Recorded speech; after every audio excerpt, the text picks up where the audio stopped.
Hi friends, ಎಲ್ರಿಗೂ ನಮಸ್ಕಾರ. ಜ್ಞಾನಗಂಗೋತ್ರಿ ಸಂಸ್ಥೆಯ ಇನ್ಕ್ವೆಸ್ಟ್ ಪ್ರಚಲಿತ ಘಟನೆಗಳ ಸರಣಿಗೆ ತಮ್ಮೆಲ್ಲರಿಗೂ ಮತ್ತೊಮ್ಮೆ ಸ್ವಾಗತ. ಇವತ್ತು ನಾವು ಸಂಚಿಕೆ ಸಂಖ್ಯೆ 832 ಡಿಸ್ಕಸ್ ಮಾಡ್ತಾ ಇದ್ವಿ. ದಿನಾಂಕ 15 ಮಾರ್ಚ್ 2025. ಸೊ ಇವತ್ತಿನ ಅಪ್ಡೇಟ್ಸನ್ನು ತಿಳಿಯೋದಕ್ಕಿಂತ ಮುಂಚೆ ಕಳೆದ ಸಂಚಿಕೆ 2 ಪ್ರಶ್ನೆಗಳ ಉತ್ತರಗಳು, ಪ್ರಶ್ನೆ ಸಂಖ್ಯೆ 1ಕ್ಕೆ ಆಪ್ಷನ್ ಎ ಮತ್ತು ಪ್ರಶ್ನೆ ಸಂಖ್ಯೆ 2ಕ್ಕೆ ಆಪ್ಷನ್ ಸಿ ಸರಿ ಉತ್ತರವಾಗಿರುತ್ತೆ. ಹಾಗಿದ್ರೆ ಇವತ್ತಿನ ಮೊದಲನೇ ಪ್ರಶ್ನೆಗೆ ಬರೋಣ.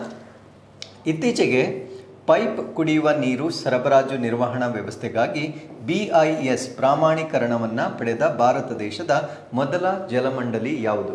Which organisation recently became the first water board in India to receive BIS certification for its piped drinking water supply management system in India. So ನಮ್ಮ ಭಾರತ ದೇಶದಲ್ಲಿ ಮೊಟ್ಟ ಮೊದಲ ಬಾರಿಗೆ ಈ ಒಂದು BIS ಪ್ರಾಮಾಣೀಕರಣವನ್ನು ಪಡೆದುಕೊಂಡಿರ್ತಕ್ಕಂಥ ಜಲ ಅಥವಾ ನೀರು ಸರಬರಾಜು ಮಂಡಳಿ ಯಾವುದು ಅನ್ನೋದು ನಮ್ಮ ಪ್ರಶ್ನೆ ಆಗಿರುತ್ತೆ. ಸೊ ಈ ಪ್ರಶ್ನೆಗೆ ಸರಿಯಾದ ಉತ್ತರ BWSSB ಅಥವಾ ಬೆಂಗಳೂರು ನೀರು ಸರಬರಾಜು ಮತ್ತು ಒಳಚರಂಡಿ ಮಂಡಳಿ ಅಥವಾ Bengaluru water supply and sewage board ಏನಿರುತ್ತೆ. ಸೊ ಇದಕ್ಕೆ ಇವಾಗ BIS ಸರ್ಟಿಫಿಕೇಟ್ ಅನ್ನ ಪಡೆದುಕೊಂಡಿರ್ತಕ್ಕಂಥ ಭಾರತ ದೇಶದ ಮೊಟ್ಟ ಮೊದಲ ಜಲಮಂಡಳಿ ಅಂತ ನಾವು ಇದನ್ನ ಕನ್ಸಿಡರ್ ಮಾಡಬಹುದಾಗಿರುತ್ತೆ. ಹಾಗಿದ್ರೆ ಈ ಒಂದು ಸರ್ಟಿಫಿಕೇಶನ್ ಕೊಟ್ಟಿರೋದ್ರಿಂದ ಅಥವಾ ಯಾವ ಕಾರಣಕ್ಕಾಗಿ ಈ ಸರ್ಟಿಫಿಕೇಟ್ ಬಂದಿದೆ, ಸೊ ಇದರಿಂದ ಆಗ್ತಕ್ಕಂಥ ಬೆನಿಫಿಟ್ಸ್ ಏನು, ಅದ್ರ ಜೊತೆಗೆ BIS ಬಗ್ಗೆ ಕೂಡ ಬೇಸಿಕ್ ಮಾಹಿತಿಯನ್ನ ಈ ಒಂದು ಆರ್ಟಿಕಲ್ ಅಲ್ಲಿ ನಾವು ಸಂಪೂರ್ಣವಾಗಿ ಡಿಸ್ಕಸ್ ಮಾಡೋಣ. ಸೊ ಈ ಸರ್ಟಿಫಿಕೇಟ್ ಅನ್ನ ಪಡೆದುಕೊಂಡಿರ್ತಕ್ಕಂಥ ಜಲಮಂಡಳಿ ನಮ್ಮ ಬೆಂಗಳೂರು ಅಂದ್ರೆ ಬೆಂಗಳೂರು ವಾಟರ್ ಸಪ್ಲೈ ಮತ್ತು ಸಿವರೇಜ್ ಬೋರ್ಡ್ ಆಗಿರುತ್ತೆ. So this is the first water body, ಅಂದ್ರೆ ಈ ಒಂದು ಪ್ರಮಾಣೀಕರಣವನ್ನ ಪಡೆದುಕೊಂಡಿರ್ತಕ್ಕಂಥ ಮೊಟ್ಟ ಮೊದಲ ಜಲಮಂಡಳಿಯಾಗಿ ನಾವು ಇದನ್ನ ಕನ್ಸಿಡರ್ ಮಾಡಬಹುದಾಗಿರುತ್ತೆ. ಸೊ ಇದಕ್ಕೆ ಬ್ಯೂರೋ ಆಫ್ ಇಂಡಿಯನ್ ಸ್ಟ್ಯಾಂಡರ್ಡ್ಸ್ ಅಂತ ಕರಿತೇವೆ. ಬ್ಯೂರೋ ಆಫ್ ಇಂಡಿಯನ್ ಸ್ಟ್ಯಾಂಡರ್ಡ್ಸ್ ಅಂತ ಕರಿತೇವೆ. ಸೊ ಈ ಒಂದು ಬ್ಯೂರೋ ಆಫ್ ಇಂಡಿಯನ್ ಸ್ಟ್ಯಾಂಡರ್ಡ್ಸ್ ನ ಸರ್ಟಿಫಿಕೇಟ್ ಅನ್ನ ಪೈಪ್ಡ್ ಡ್ರಿಂಕಿಂಗ್ ವಾಟರ್ ಅಂದ್ರೆ ಪೈಪ್ಗಳ ಮುಖಾಂತರ ಕುಡಿಯುವ ನೀರನ್ನ ಒದಗಿಸ್ತಕ್ಕಂಥ ಒಂದು ಮ್ಯಾನೇಜ್ಮೆಂಟ್ ಸಿಸ್ಟಮ್ ಏನಿರುತ್ತೆ ಅಥವಾ ನಿರ್ವಹಣಾ ವ್ಯವಸ್ಥೆ ಏನಿರುತ್ತೆ, ಸೊ ಇದಕ್ಕೆ ಈ ಒಂದು ಪ್ರಾಮಾಣೀಕರಣವನ್ನ ಪಡೆದುಕೊಂಡಿರ್ತಕ್ಕಂಥದ್ದನ್ನ ನಾವು ನೋಡಬಹುದಾಗಿರುತ್ತೆ. ನಾವು what is BIS certification? So BIS certification ಅಂದ್ರೆ ಏನು? So it sets a bench marks for product and service quality in India. ಅಂದ್ರೆ ನಮ್ಮ ಭಾರತ ದೇಶದಲ್ಲಿ ಇರ್ತಕ್ಕಂಥ ಯಾವುದೇ ಉತ್ಪನ್ನ ಆಗಿರ್ಬೋದು ಅಥವಾ ಸೇವೆ ಆಗಿರ್ಬೋದು, ಇದರ ಗುಣಮಟ್ಟಕ್ಕೆ ಒಂದು ಮಾನದಂಡವನ್ನ ನಿಗದಿಪಡಿಸುತ್ತೆ. ಅಂದ್ರೆ ಒಂದು ಪ್ರಾಡಕ್ಟ್ ಆಗಿದ್ರೆ ಅದರ ಸ್ಟ್ಯಾಂಡರ್ಡ್ಸ್ ಏನಿರಬೇಕು, ಒಂದು ಸರ್ವಿಸ್ ಆಗಿದ್ರೆ ಅದರ ಸ್ಟ್ಯಾಂಡರ್ಡ್ಸ್ ಏನಿರಬೇಕು, ಸೊ ಅದನ್ನ ಸೆಟ್ ಮಾಡ್ತಕ್ಕಂಥ ಒಂದು ಸಂಸ್ಥೆಯನ್ನ ನಾವೇನಂತ ಕರಿತೀವಿ ಅಂದ್ರೆ ಬ್ಯೂರೋ ಆಫ್ ಇಂಡಿಯನ್ ಸ್ಟ್ಯಾಂಡರ್ಡ್ಸ್ ಅಥವಾ ಇನ್ ಶಾರ್ಟ್ ಅದನ್ನ BIS ಅಂತ ಕರೀತೇವೆ. ಸೊ ಇದು ಇವ್ರು ಕೊಡ್ತಕ್ಕಂಥ ಒಂದು ಸರ್ಟಿಫಿಕೇಶನ್ ಏನಿದೆ ಅಂದ್ರೆ ಅಥವಾ ಅವ್ರು ಕೊಡ್ತಕ್ಕಂಥ ಒಂದು ಪ್ರಾಮಾಣೀಕರಣ ಏನಿದೆ, that reflects adherence to the international standards in water quality management ಮತ್ತೆ ಆಪರೇಷನ್ಸ್. ಅಂದ್ರೆ ಇವಾಗ BWSSB ಗೆ ಅವರೇನು ಸರ್ಟಿಫಿಕೇಟ್ ಅನ್ನ ಕೊಟ್ಟಿದ್ದಾರೆ ಅದು ಏನನ್ನ ಪ್ರತಿಬಿಂಬಿಸುತ್ತದೆ ಅಂದ್ರೆ ನೀರಿನ ಗುಣಮಟ್ಟ, ಅಂದ್ರೆ ಅವ್ರು ಮೇಂಟೈನ್ ಮಾಡ್ತಾ ಇರ್ತಕ್ಕಂಥ ನೀರಿನ ಗುಣಮಟ್ಟ, ಮತ್ತೆ ಅದನ್ನ ನಿರ್ವಹಣೆ ಹೇಗೆ ಮಾಡ್ತಾ ಇದ್ದಾರೆ, ಮತ್ತೆ ಇದು ಅಂತಾರಾಷ್ಟ್ರೀಯ ಮಾನದಂಡಗಳನ್ನ ಅನುಸರಿಸ್ತಾ ಇರ್ತಕ್ಕಂಥದ್ದನ್ನ ಪ್ರಾಮಾಣೀಕರಣ ಮಾಡಿರ್ತಕ್ಕಂಥದ್ರ ಒಂದು ಪ್ರತಿಬಿಂಬವಾಗಿ ಸೊ ಈ ಒಂದು ಸರ್ಟಿಫಿಕೇಟ್ ಅನ್ನ ನಾವು ಕನ್ಸಿಡರ್ ಮಾಡಬಹುದಾಗಿರುತ್ತೆ. ಹಾಗಿದ್ರೆ BWSSB ಯ ಅಚೀವ್ಮೆಂಟ್ಸ್ ಅಥವಾ ಸಾಧನೆಗಳೇನು ಅಂತ ನಾವು ನೋಡೋದಾದ್ರೆ, so it is the first water utility board in India to receive BIS certificate. So ಈ ಒಂದು ಪ್ರಾಮಾಣೀಕರಣವನ್ನು ಪಡೆದುಕೊಂಡಿರ್ತಕ್ಕಂಥ ಭಾರತ ದೇಶದ ಮೊದಲ ಜಲಮಂಡಳಿ ಅಂತ ನಾವು ಇದನ್ನ ಕನ್ಸಿಡರ್ ಮಾಡಬಹುದಾಗಿರುತ್ತೆ. ಸೊ ಈ ಒಂದು ಸರ್ಟಿಫಿಕೇಟ್ ಏನಿದೆ, it recognises boards excellence in the entire cycle of water supply. ಅಂದ್ರೆ ಆ ಒಂದು ನೀರಿನ ಸರಬರಾಜು ಚಕ್ರ ಏನಿರುತ್ತೆ ಅದರ ಸಂಪೂರ್ಣ ನಿರ್ವಹಣೆಯನ್ನ ಪ್ರಾಮಾಣೀಕರಣ ಮಾಡಿರ್ತಕ್ಕಂಥದ್ದನ್ನ ನಾವು ನೋಡಬಹುದಾಗಿರುತ್ತೆ. So what is water management cycle ಅಂತ ನಾವು ನೋಡೋದಾದ್ರೆ, ಇಂಟೇಕ್ ಅಂದ್ರೆ ಆ ನೀರನ್ನ ಪಡಿತಕ್ಕಂಥದ್ದು, ಮತ್ತೆ ಅದನ್ನ ಟ್ರೀಟ್ಮೆಂಟ್ ಮಾಡ್ತಕ್ಕಂಥದ್ದು ಅಂದ್ರೆ ಸಂಸ್ಕರಣೆ ಮಾಡ್ತಕ್ಕಂಥದ್ದು, ಡಿಸ್ಟ್ರಿಬ್ಯೂಷನ್ ಅಥವಾ ವಿತರಣೆ ಮಾಡ್ತಕ್ಕಂಥದ್ದು, ಅದ್ರ ಜೊತೆಗೆ ಕ್ವಾಲಿಟಿ ಅಶ್ಯೂರೆನ್ಸ್ ಅಥವಾ ಗುಣಮಟ್ಟದ ಭರವಸೆ ಏನಿದೆ, ಸೊ ಈ ಕಂಪ್ಲೀಟ್ ಸೈಕಲ್ಗೆ ಈ ಒಂದು ರೆಕಗ್ನಿಷನ್ ಅನ್ನ ಕೊಟ್ಟಿರ್ತಕ್ಕಂಥದ್ದನ್ನ ನಾವು ನೋಡಬಹುದಾಗಿರುತ್ತೆ. ಸೊ ಇದರ ಸಿಗ್ನಿಫಿಕೆನ್ಸ್, ಸೊ ಬೆಂಗಳೂರಿಗೆ ಇದರ ಮಹತ್ವ ಏನು ಅಂತ ನಾವು ಕನ್ಸಿಡರ್ ಮಾಡೋದಾದ್ರೆ, so it is going to set a benchmark for other water boards. ಅಂದ್ರೆ ಇತರ ಜಲಮಂಡಳಿಗಳೇನಿರ್ತವೆ ಸೊ ಅದಕ್ಕೊಂದು ಮಾನದಂಡವನ್ನ ಈಗ ನಿಗದಿಪಡಿಸಲಾಗುತ್ತೆ ಅಥವಾ ಇದೊಂದು ಎಕ್ಸಾಂಪಲ್ ಆಗಿ ಸರ್ವ್ ಮಾಡ್ತಕ್ಕಂಥದ್ದನ್ನ ನಾವು ನೋಡಬಹುದಾಗಿರುತ್ತೆ.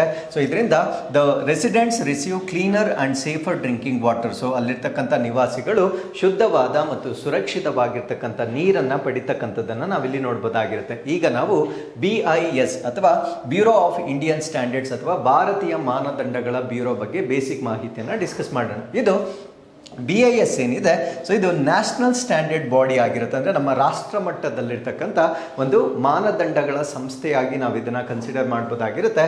ಸೊ ಇದನ್ನು ಎಸ್ಟಾಬ್ಲಿಷ್ ಮಾಡಿರ್ತಕ್ಕಂಥದ್ದು BIS ಆ್ಯಕ್ಟ್ 1986 ಅಂದರೆ 1986ರ BIS ಕಾಯ್ದೆ ಅಡಿಯಲ್ಲಿ ಸ್ಥಾಪನೆ ಮಾಡಿರ್ತಕ್ಕಂಥ ಒಂದು ಭಾರತೀಯ ಮಾನದಂಡಗಳ ಬ್ಯೂರೋ ಆಗಿ ನಾವು ಇದನ್ನು ಕನ್ಸಿಡರ್ ಮಾಡ್ಬೋದಾಗಿರುತ್ತೆ. ಸೊ ಹಾಗಿದ್ರೆ ಇದು ಯಾವ ಮಿನಿಸ್ಟ್ರಿ ಕೆಳಗಡೆ ಆಪರೇಟ್ ಮಾಡುತ್ತೆ ಅಂತ ನಾವು ನೋಡೋದಾದ್ರೆ ministry of consumer affairs, food and public distribution ಅಂದರೆ ಗ್ರಾಹಕ ವ್ಯವಹಾರ, ಆಹಾರ ಮತ್ತು ಸಾರ್ವಜನಿಕ ವಿತರಣಾ ಸಚಿವಾಲಯದ ಆಶ್ರಯದಲ್ಲಿ ಇದು ಕಾರ್ಯನಿರ್ವಹಿಸ್ತಾ ಇರ್ತಕ್ಕಂಥದ್ದನ್ನು ನಾವಿಲ್ಲಿ ನೋಡ್ಬೋದಾಗಿರುತ್ತೆ. ಸೊ ಇದರ ಫಂಕ್ಷನ್ಸ್ ಏನು, BIS ಏನೇನು ಕಾರ್ಯಗಳನ್ನು ಮಾಡುತ್ತೆ ಅಂತ ನಾವು ನೋಡೋದಾದ್ರೆ ಸ್ಟ್ಯಾಂಡರ್ಡೈಸೇಷನ್ ಅಂದರೆ ಪ್ರಾಮಾಣೀಕರಣ ಮಾಡ್ತಕ್ಕಂಥದ್ದು. ಇದು ಭಾರತ ದೇಶದಲ್ಲಿರ್ತಕ್ಕಂಥ ಪ್ರಾಡಕ್ಟ್ಸ್, ಉತ್ಪನ್ನಗಳಾಗಿರ್ಬೋದು ಮತ್ತು ಸರ್ವಿಸಸ್, ಸೇವೆಗಳಾಗಿರ್ಬೋದು, ಅದರ ಯೂನಿಫಾರ್ಮಿಟಿ ಅಂದರೆ ಏಕರೂಪತೆ, ಸೇಫ್ಟಿ ಸುರಕ್ಷತೆ, ಅದಾದಮೇಲೆ ಕ್ವಾಲಿಟಿ ಗುಣಮಟ್ಟ, ಇದಕ್ಕೆ ಸಂಬಂಧಪಟ್ಟಂತೆ ಒಂದು ಸ್ಟ್ಯಾಂಡರ್ಡ್ಸ್ಗಳನ್ನು ಸೆಟ್ ಮಾಡ್ತಕ್ಕಂಥದ್ದು ಇದರ ಮೂಲ ಕಾರ್ಯವಾಗಿ ನಾವು ಕನ್ಸಿಡರ್ ಮಾಡ್ಬೋದಾಗುತ್ತೆ. ಎರಡನೇದು ಸರ್ಟಿಫಿಕೇಷನನ್ನು ಕೊಡ್ತಕ್ಕಂಥದ್ದು. ಫಾರ್ ಎಕ್ಸಾಂಪಲ್ ಇವಾಗ BWSSಗೆ ಯಾವ ರೀತಿ ಅವರು ಪ್ರಾಮಾಣೀಕರಣವನ್ನು ಕೊಟ್ಟಿರ್ತಾರೆ, ಸೊ ಅದೇ ರೀತಿ ಯಾವ ಪ್ರಾಡಕ್ಟ್ಗಳು ಅಥವಾ ಸರ್ವಿಸ್ಗಳು ಉನ್ನತ ಗುಣಮಟ್ಟವನ್ನು ಹೊಂದಿರ್ತವೆ, ಸೊ ಅವರಿಗೆ ಸರ್ಟಿಫಿಕೇಟನ್ನು, ಕ್ವಾಲಿಟಿ ಅಶ್ಯೂರೆನ್ಸ್ ಸರ್ಟಿಫಿಕೇಟನ್ನು ಕೊಡ್ತಕ್ಕಂಥದ್ದು. ಸೊ ಇವ್ರು ಕೊಡ್ತಕ್ಕಂಥ ಒಂದು ಕ್ವಾಲಿಟಿ ಸರ್ಟಿಫಿಕೇಟನ್ನು ನಾವು ISI ಮಾರ್ಕ್ ಅಂತ ಕರಿತೀವಿ. ಸೊ ಇದನ್ನು ಕೂಡ ನೀವು ಕೇಳಿರ್ತೀರಾ. ಸೊ ISI ಮಾರ್ಕ್ ಇದ್ರೆ ಅದನ್ನು ನಾವು ಉತ್ತಮವಾಗಿರ್ತಕ್ಕಂಥ ಪ್ರಾಡಕ್ಟ್ ಅಂತ ಭರವಸೆ ಮಾಡ್ಬೋದಾಗಿರುತ್ತೆ. So that is the standard set by BIS ಅನ್ನೋದನ್ನು ನಾವಿಲ್ಲಿ ಗಮನಿಸ್ಬೋದಾಗಿರುತ್ತೆ. ಅದಾದಮೇಲೆ ಲ್ಯಾಬೊರೇಟರಿ ಟೆಸ್ಟಿಂಗ್ ಅಂದರೆ ಉತ್ಪನ್ನಗಳನ್ನು ಪ್ರಯೋಗಾಲಯಗಳಲ್ಲಿ ಪರೀಕ್ಷೆ ಮಾಡ್ತಕ್ಕಂಥದ್ದು. ಸೊ ಅದರ ಆ ಪ್ರಯೋಗಾಲಯಗಳಲ್ಲಿ ಪರೀಕ್ಷೆ ಮಾಡುವ ಮುಖಾಂತರ ಅದರ ಗುಣಮಟ್ಟವನ್ನು ಪರೀಕ್ಷೆ ಮಾಡ್ತಕ್ಕಂಥದ್ದು ಕೂಡ ಸೊ ಇದರ ಒಂದು ಫಂಕ್ಷನ್ಸ್ ಆಗಿರುತ್ತೆ. ಅದ್ರ ಜೊತೆಗೆ ಹಾಲ್ ಮಾರ್ಕಿಂಗ್ ಸ್ಕೀಮ್. ಸೊ ಹಾಲ್ ಮಾರ್ಕಿಂಗ್ ಅನ್ನೋದನ್ನ ನೀವು ಈ ಒಂದು ಪ್ಯೂರಿಟಿ ಆಫ್ ಗೋಲ್ಡ್ ಮತ್ತು ಸಿಲ್ವರ್ ಜ್ಯುವೆಲರಿ, ಈ ಒಂದು ಚಿನ್ನ ಮತ್ತು ಬೆಳ್ಳಿಯ ಆಭರಣಗಳೇನಿರ್ತವೆ, ಸೊ ಅದರ ಶುದ್ಧತೆಯ ಆಧಾರದ ಮೇಲೆ ಅದಕ್ಕೊಂದು ಪ್ರಾಮಾಣೀಕರಣವನ್ನು ನೀಡಲಾಗುತ್ತೆ. ಸೊ ಆ ಒಂದು ಪ್ರಾಮಾಣೀಕರಣವನ್ನು ನಾವು ಹಾಲ್ ಮಾರ್ಕಿಂಗ್ ಅಂತ ಕರಿತೇವೆ. ಸೊ ಇದನ್ನು ಕೂಡ BIS ವತಿಯಿಂದ ನೀಡ್ತಕ್ಕಂಥದ್ದನ್ನು ನಾವಿಲ್ಲಿ ನೋಡ್ಬೋದಾಗಿರುತ್ತೆ. ಇದೆಲ್ಲದಕ್ಕಿಂತ ಮುಖ್ಯವಾಗಿ ಕನ್ಸ್ಯೂಮರ್ ಪ್ರೊಟೆಕ್ಷನ್ ಅಥವಾ ಗ್ರಾಹಕರನ್ನ ರಕ್ಷಣೆ ಮಾಡ್ತಕ್ಕಂಥದ್ದು. ಸೊ ಅವ್ರಿಗೆ ಏನಾದರೂ ಈ ಗೂಡ್ಸ್ ಮತ್ತು ಸರ್ವೀಸಸ್ಗಳಲ್ಲಿ ಏನಾದರೂ ಮೋಸವಾಗಿದ್ದಲ್ಲಿ ಸೊ ಅವ್ರಿಗೆ ಪ್ರೊಟೆಕ್ಷನ್ ಅನ್ನು ನೀಡ್ತಕ್ಕಂಥದ್ದು ಮತ್ತು ಇದರ ಬಗ್ಗೆ ಅವೇರ್ನೆಸ್ ಅಥವಾ ಜಾಗೃತಿಯನ್ನು ಮೂಡಿಸ್ತಕ್ಕಂಥದ್ದು ಕೂಡ ಸೊ ಇವರ ಒಂದು ಜವಾಬ್ದಾರಿಯಾಗಿ ನಾವು ನೋಡ್ಬೋದಾಗಿರುತ್ತೆ. ಸೊ ಅದ್ರ ಜೊತೆಗೆ ಇಂಟರ್ನ್ಯಾಷನಲ್ ಕೊಲ್ಯಾಬ್ರೇಷನ್ ಅಂದರೆ ಇವರು ISO ಜೊತೆಗೆ, ಸೊ ಇಂಟರ್ನ್ಯಾಷನಲ್ ಸ್ಟ್ಯಾಂಡರ್ಡ್ಸ್ ಆರ್ಗನೈಸೇಷನ್ ಏನಿರುತ್ತೆ, ಸೊ ಅವರ ಜೊತೆಗೆ ವರ್ಕ್ ಮಾಡುವುದರೊಂದಿಗೆ ಸೊ ಅವರ ಸ್ಟ್ಯಾಂಡರ್ಡ್ಸ್ ಏನಿರುತ್ತೆ, ಭಾರತದ ಸ್ಟ್ಯಾಂಡರ್ಡ್ಸ್ ಏನಿರುತ್ತೆ, ಸೊ ಅದನ್ನು ಹೊಂದಿಕೆ ಆಗುವಂತೆ ಮಾಡ್ತಕ್ಕಂಥದ್ದು. ಯಾಕಂದರೆ ಗೂಡ್ಸನ್ನು ನಾವು ಬೇರೆ ದೇಶದಲ್ಲಿ ಸೆಲ್ ಮಾಡಬೇಕಾಗಿದ್ರೆ ಸೊ ಅದಕ್ಕೆ ನಾವು ಇಂಟರ್ನ್ಯಾಷನಲ್ ಸ್ಟ್ಯಾಂಡರ್ಡ್ಸ್ಗೆ ತಕ್ಕಂತೆ ಅದನ್ನು ಮ್ಯಾನುಫ್ಯಾಕ್ಚರ್ ಮಾಡಬೇಕಾಗಿರುತ್ತೆ.